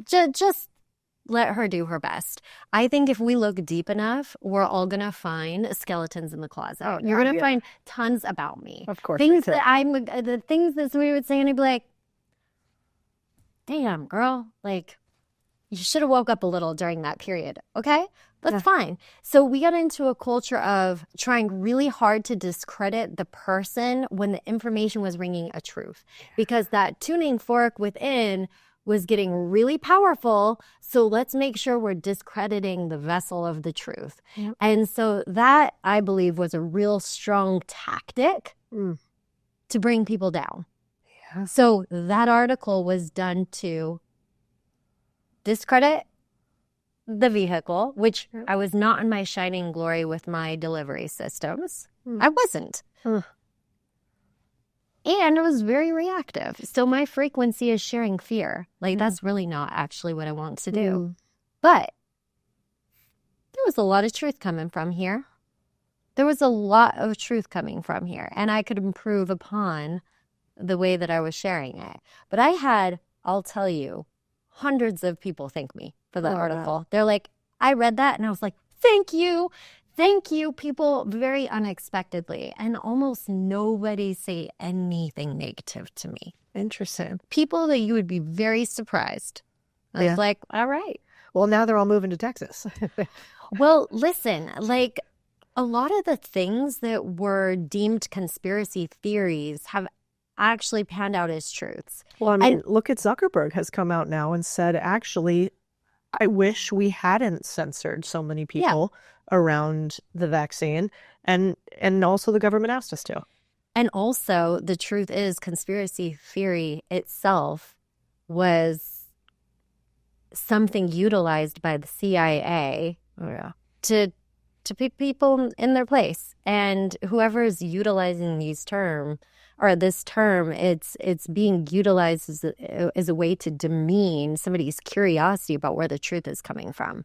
But in 2020, you know, I got to play a little devil's advocate here. Some of the things people were saying, I think, were quite far-fetched from the truth. And so, you know, conspiracy theory can be a little spark that sets off a bonfire in ways that are really not necessarily helpful to further our culture along. But I think if we just churn it into, let's be curious. Yeah. You know, I've grown up a lot since 2020. I think all of us have.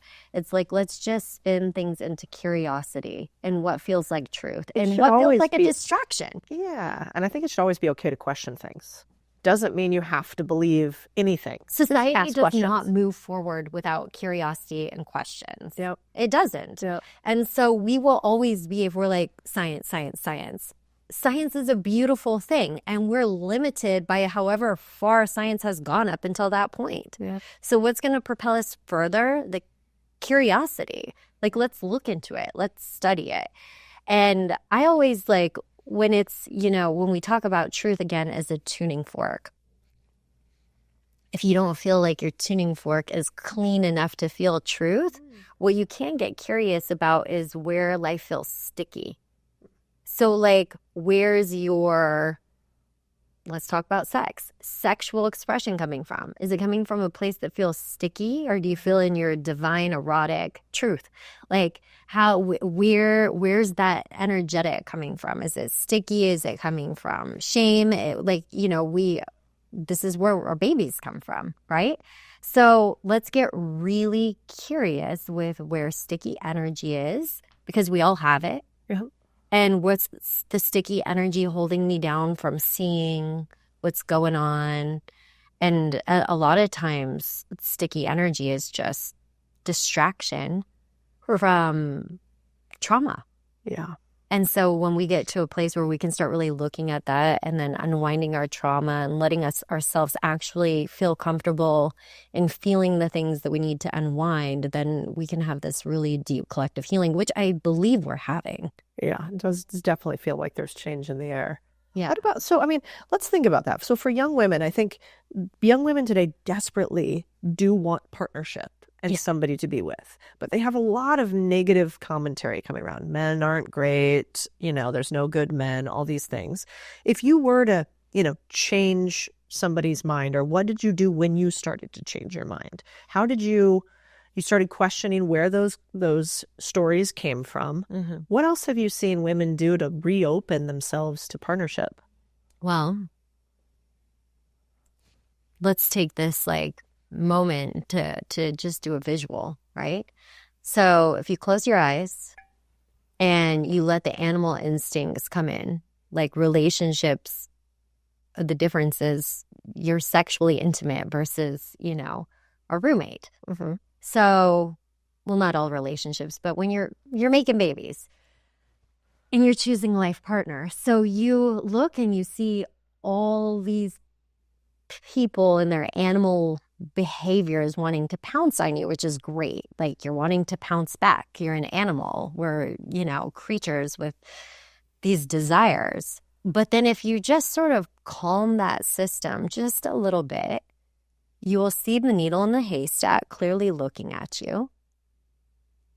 And it's not hard to find when you're looking for it. And when you know and you believe it's there, and you walk directly to each other and you connect. But there's always going to be the needle in a haystack, and your frequency will draw you right to each other. You don't have to play the game. Interesting. You don't have to play the game. The swiping and the... Yeah. Well, if you want to, maybe that's how you're going to find the eyes. I don't know if you can see the visual the same way I did, but it's like there's just... Everybody feels like a shark when they're not your one. Yeah. But your person will be there. You just have to meet them. You have to be willing to see them. Yeah. And you have to be willing to look through and know they're there. Interesting. How did you because you and James have been married for 14 years, yeah, right? How did you two meet? We met in Jaffa. I don't even know what that is. Really? Yeah. Are you Jewish? No, we were both on a spiritual trip. We both studied Kabbalah. Our teachers were really close. And James tells this story way better than me, but I came up to his teacher to ask him a question while James was saying he's ready to meet his woman, meet his wife. He had gone through a divorce and was still going through a divorce actually, but he was ready for that serious relationship, and I interrupted that conversation. I'm literally here. And so it took him I remember he was holding me in the water in the Mediterranean Sea, what are you looking for in a relationship? And I'm looking at him, I'm thinking, God, this guy's amazing. But I said, I'm not looking for a relationship.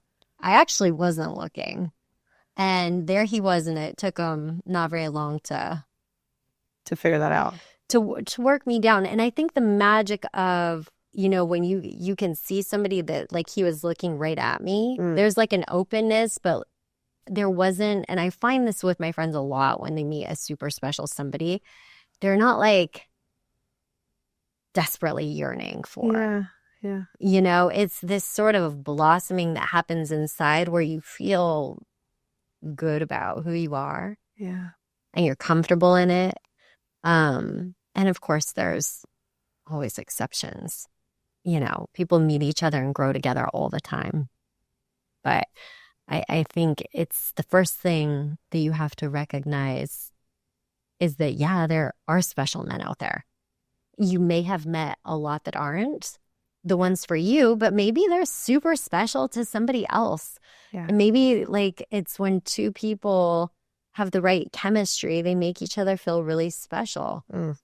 You know? It's a great point. I mean, I'm sure I always joke with my husband, he always says that he was a saint before me. There were no women before me, but I'm you were a Navy SEAL in San Diego.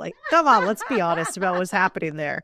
Many fruits of the loins. But I think the beautiful part about it is, if you were to talk to a lot of the women before me with him, I'm sure they aren't his biggest fan. Yeah. And, he's always been very kind and honest to a fault, sometimes badly. Yeah. But I'm sure it's the same with James. It's of course and with me. I'm sure if you talk to some of my exes, they'd be like, that broad was crazy. Same. Oh, and I definitely was. Yeah. But it's what do you bring out in each other? And even weaving in different ways. You had said so many people get a divorce when they go through the miscarriage. Yeah. When James and I went through those back to back, and then his mom passed away, we have had years of grieving and wanting to kill each other.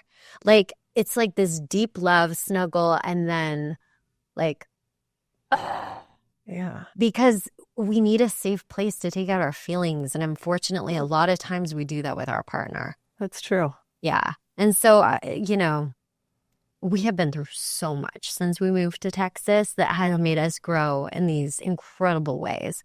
But also, it's like relationships, you really have to show up. You do have to show up. You really have to show up. Yeah. Chris is incredible at making me show up because I'm totally avoidant often. Yeah. And I can really get into work and focus on everything else. And he is like, we are here. We will have the hard conversations. And that's the most important thing that we can ever do. Yeah. And so everything else kind of doesn't matter if the two of us aren't working. And it's a real testament to him, I think, the relationship that we have today in a lot of ways. Yeah. But I think in the beginning, I was trying to think, with young people today, I'm like, God, I don't think that there's a better gift than finding a person that you can do life with and realizing it's going to be super hard. There's no rainbows and sunshines. You know that more than anything. You have 6 kids. I don't even have kids and it's hard. Yeah. But like, what a gift.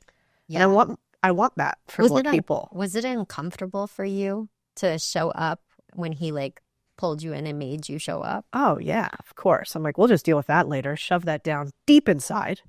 Yeah, that's not how my family deals. I mean, it comes back to a lot of our, how we're socialized. Yeah. So for my family, it was like feelings, we don't talk about them aggressively. We're kind and calm, even if we don't feel kind and calm. We don't say the quiet part out loud. And he's not like that. Same with James. It was the most uncomfortable expansion. Interesting. Yeah, I'm still working on it. Yeah. So is he the more like, we're going to talk about this? Yeah. Yeah. Like, Yeah. thank God. Thank God. Because now I don't implode. Yeah. 100%. Interesting. And I share all of this because there's this whole idea of, there's no good guys, but it's like, what's the communication and how is everybody communicating? And are you showing up to work through things together? Yeah. It's not always going to be your person to work through things. Or I found 2 people that have incredible relationships and then they just find, oh, this is done now. We've actually feel pretty complete. This was super magical and a little painful, but like it's time to move on. Yeah. And I've seen people do that in such beautiful ways. Yeah, yes, 100%. I mean, I was not quite like that with my ex when I got divorced. Yeah. I mean, I tried to be, but just the two of us were young and not very evolved in that way. Yeah. But now I think,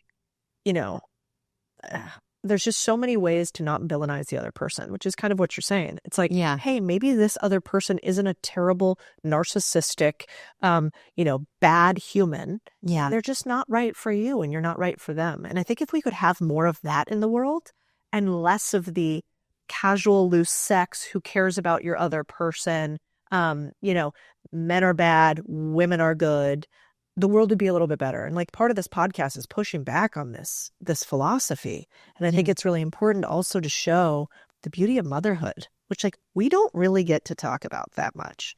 Like unless you're listening to a motherhood podcast, and who's listening to a motherhood podcast? They're not. Mothers. Yeah. Like well, that's it. Yeah, that's it. And here's the thing with the beauty of motherhood.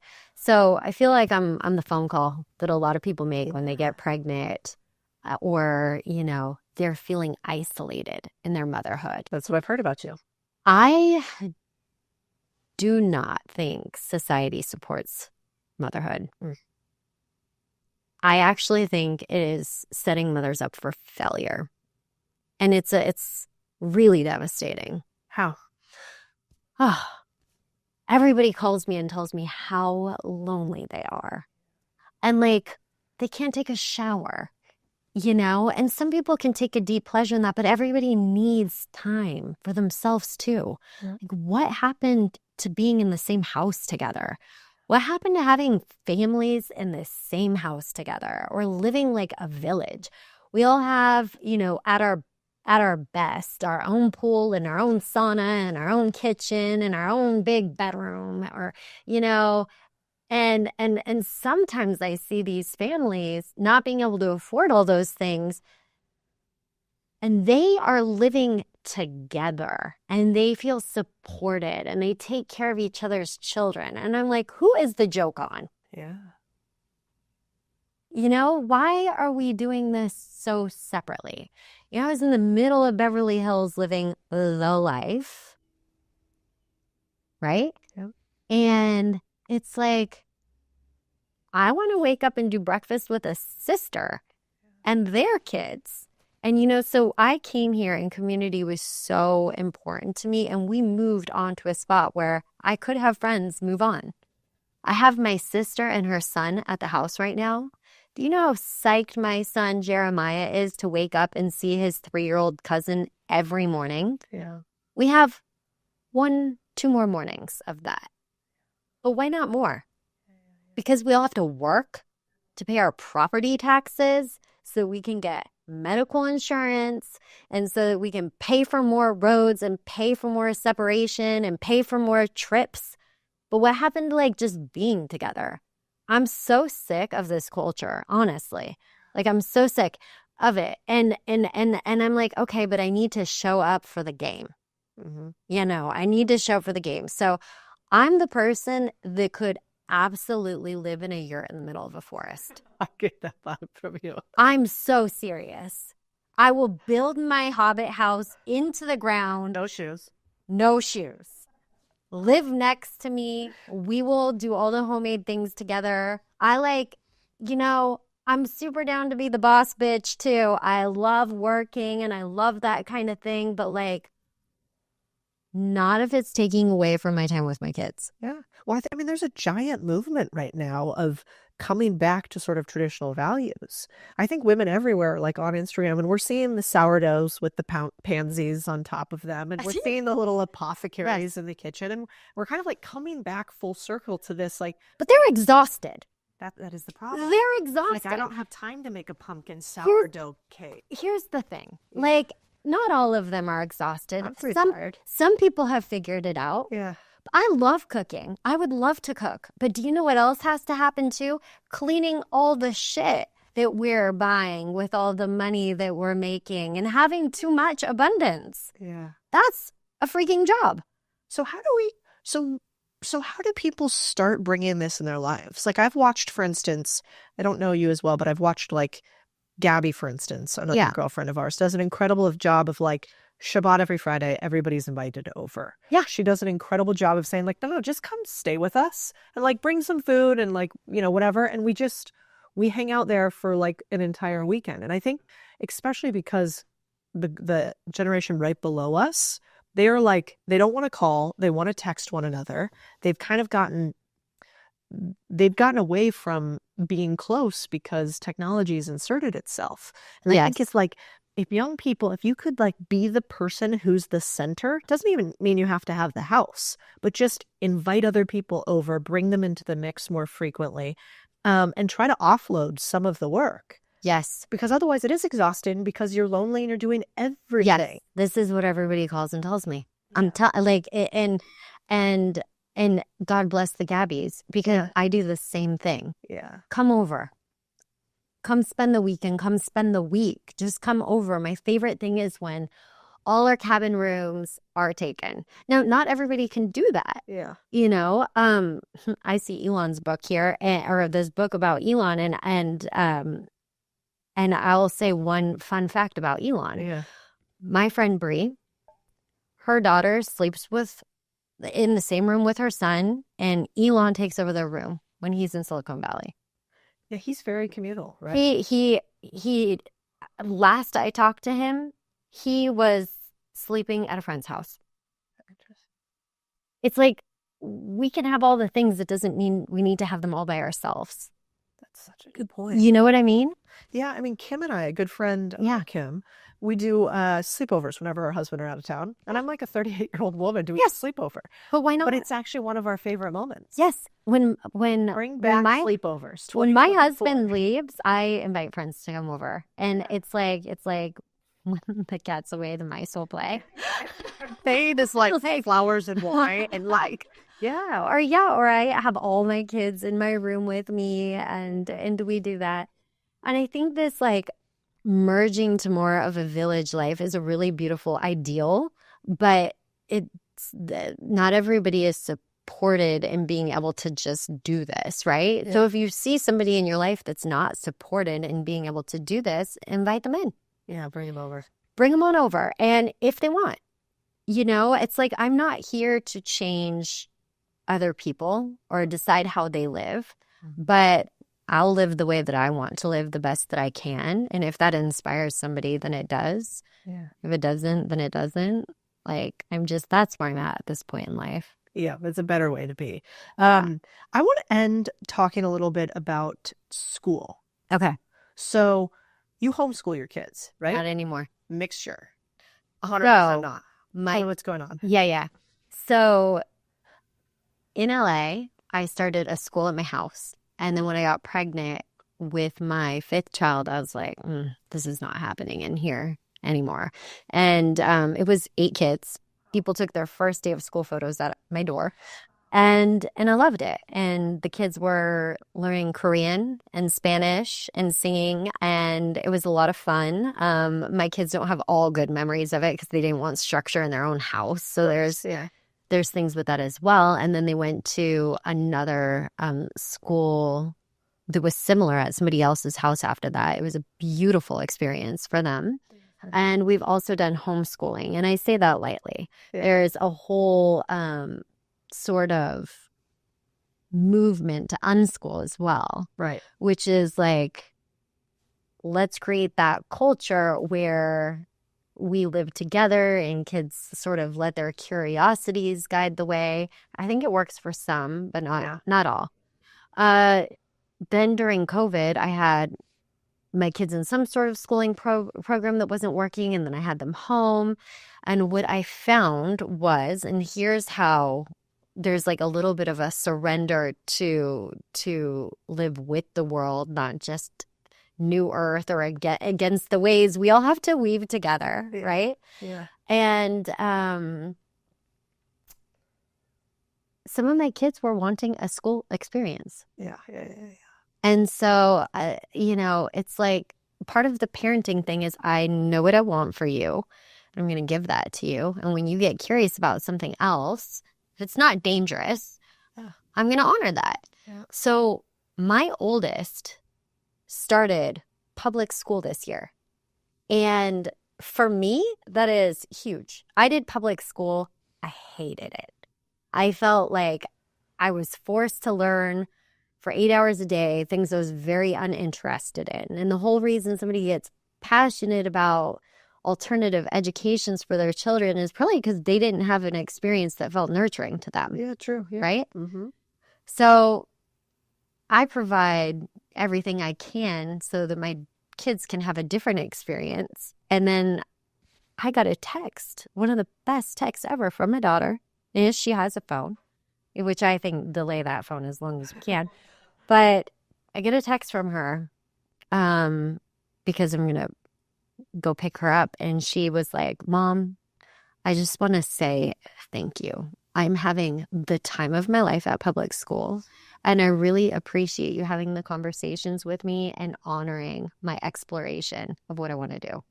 It was the most mature text ever. And I was like, that's my child that I had in the hospital that taught me to surrender a little bit to whatever the system that wanted to work through was. And guess what? It's working out for her. That's great. I think there's so many people that are like, they think of me and they think crunchy, granola, alternative. And that's all true. But the one thing that is the most important to me is to also like meet my children where they're at and honor them. And I'm having to play some catch up for some of the kids that are seeing how awesome a time Olivia's having in school. And now they're wanting the same thing. Maybe she's loving it so much because she didn't have it. Exactly. So, it's like It's just a different experience for her. Football games, studying, she loves it. I'm like, oh, regurgitating information for a test. Are you conceptually understanding it? No?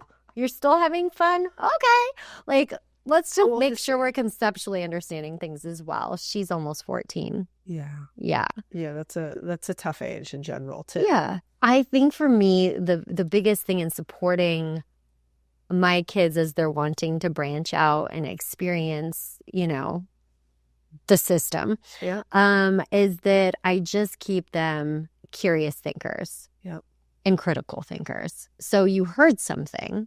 How does it sit with you? Is the truth tuning fork going off? Does it feel sticky? What's the energetics behind it? I mean, we've been learning false history for so long, right? So, question, get curious. Interesting.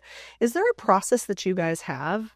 Like, for instance, my husband and I each night, we do like two things. We love to have a glass of wine together or some sort of drink, but we're never allowed to have the same cheers. So each night it's like, let's cheers to something, and you don't have to be ridiculous or over the top about it, but like, let's have a little intentional moment of something that could be very habitual and sort of habit forming that you don't think about much. And then he also does a really great thing each day where instead of just like, how's your day, honey, which always sort of annoyed me. But instead we really usually at the end of the day talk about one thing we learned. Like, tell me, like, what did you learn today? Like, what's interesting? What are you bringing back? Because I didn't get to see you all day. So tell me, is there something you do like that with your kids or with your family? I feel like those conversations are just birthed organically, because there are some days where with my 6 kids, I'm like, I just want to be able to like every day answer your one question over there, or the one of you that wants like a snuggle in private time, and the world is not supporting that moment right now. So when I can get them, I'm really savoring them.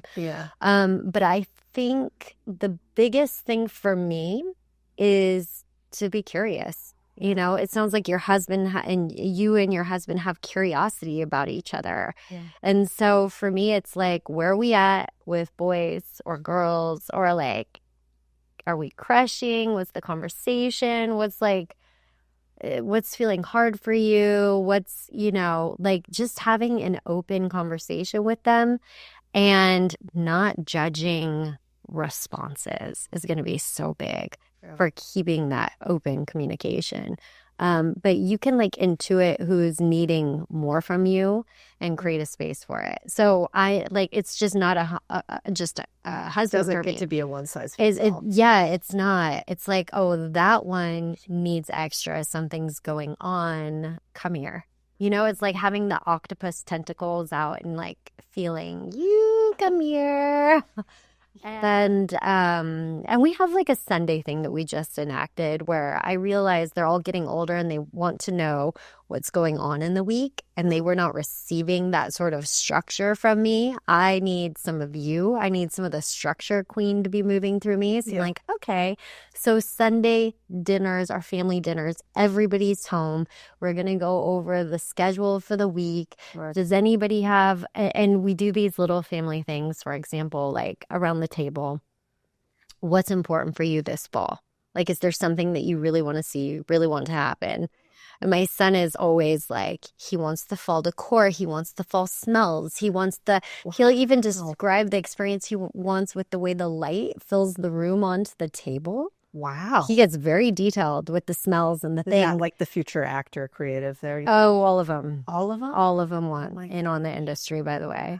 As of now, we'll let that, see what happens. And then Olivia will be like, oh, I want to go to the football games, and but it's like, what's important to you, and let's see how we can honor this experience, and so I love that. I can't even. Do you want to have more kids? Or are we done at 6? James had surgery. Oh. You're like after. Yeah, that seems like sufficient. You've done your job. You've helped Elon out, repopulated the earth. I know that's an end to him. We've gotten past that.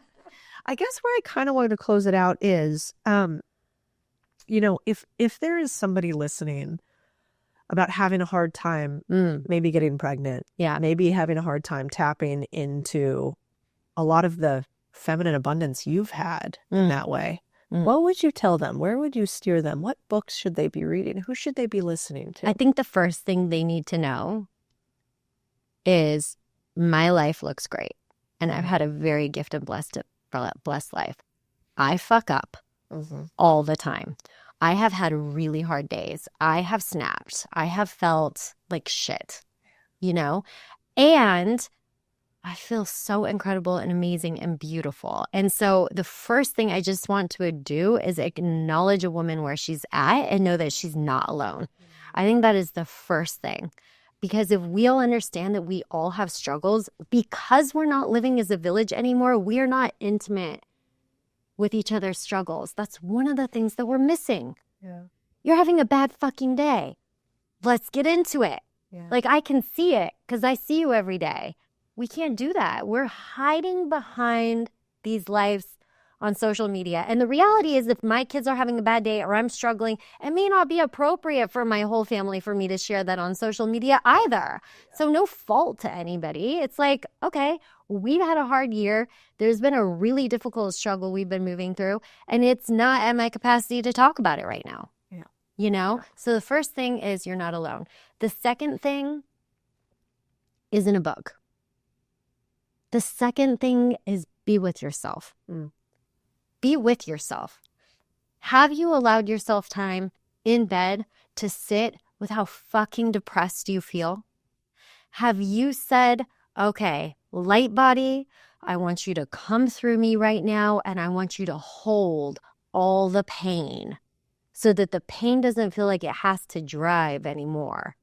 I want you to sit on the bench with me and let me move through the tears and breathe, and I need you to guide me. Guide me. Bring the right books. Bring the right people. Bring the process of moving through the emotional blockages. Bring the light activation in my body.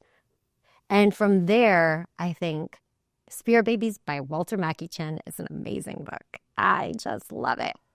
And it's not everybody's flavor. So if it's not your flavor, invite your flavor in. You know, that's my flavor. I love that shit. I love it. Yeah. And yeah, but that's the one thing. It's like, are you spending time with yourself? Are you giving your emotions, the pain that you've experienced in life, breathing room with a light driver? So where it's like, okay, this doesn't control me, but I let it, I know how to hold it and just let that happen. And also make a phone call. If you haven't made a phone call, find the 3 people that you're going to feel really, really safe sharing everything with, the hard stuff, and get on a text thread. I need a Zoom call. I need tea. I need a womb massage. I need to cry. What do you need? But first you have to know what you need. You have to be with yourself.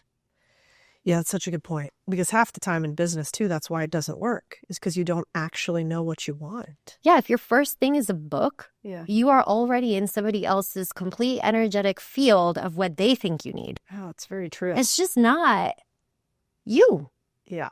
you know? You got to ask yourself the tough questions before you can. Yeah. Yeah, it's a really good reminder. I always go back to the Oracle of Delphi too. Know thyself. And I think that is the most beautiful thing you could give any human, is try to figure out who you are. Try to figure out who you are.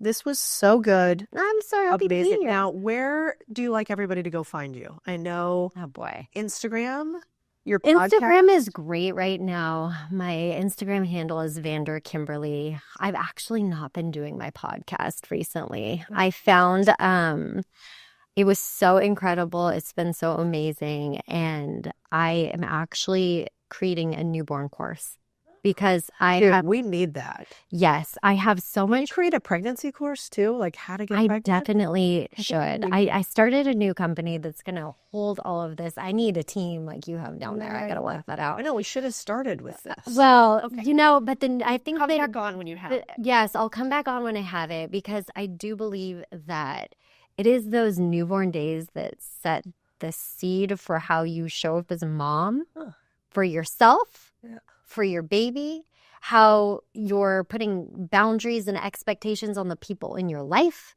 and getting very clear on your needs and what's needed, and how to start listening to that truth tuning fork within your own body, how to gather information, and then let your intuition come through, fold that in. These are all things I'm including in the newborn course, as well as little things that if I would have known on the first or second baby and didn't learn it on my fifth or sixth baby, it would have changed my life. Like there was one tip that I'm going to share, that this woman wrote me. I have a daycare and you changed my life with this. And that one tip is this. There are many cultures that don't birth a newborn. And there are some pressure points where if you just like touch little spots, it helps the newborn just naturally burp up gas. So like just reimagining everything we've ever learned of like, that's okay. Sometimes I feel like I need that right here, or my kids need that. But when I shared this other way of just like rubbing the back gently like this or holding your hand, you can like feel the energy of the burp moving up and through. It's so interesting. Whoa. This woman was like, all my babies with acid reflux stopped projectile vomiting across the entire room all the time. The amount of moms that wrote me on that little thing, I'm like, that took me 5 kids. Yeah. 5 kids. What's even like the face massage on babies? Oh, yeah. I've been reading about that. I don't know why I'm reading about that. First of all, it looks amazing. Every time I see that baby getting rubbed, next. Yes. But there are so many things. It's overwhelming. I mean, I'll be hollering at you once I get lucky, hopefully enough to have that happen. But you're right. It's overwhelming, all the things they teach you. It's overwhelming. So again, how do we bring it back to self? If that baby picked you, and then also if somebody's hearing this and they already have children, I fucked everything up with my first child. Okay?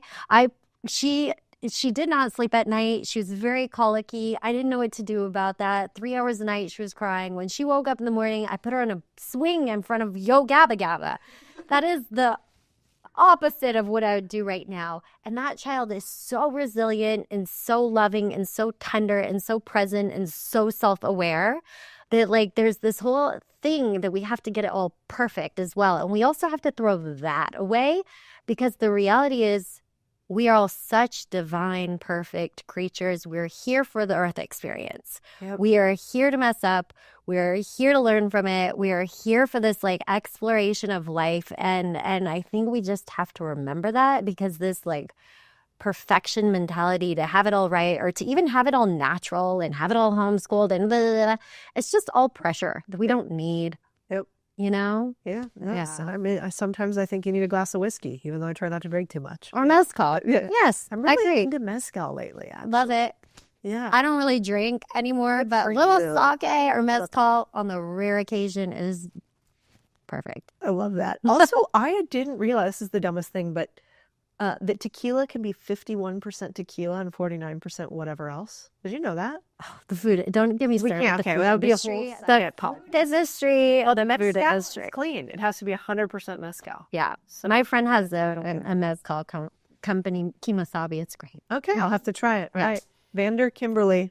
Yeah. Is that right on all the socials? It is. Yeah. Thank you for coming.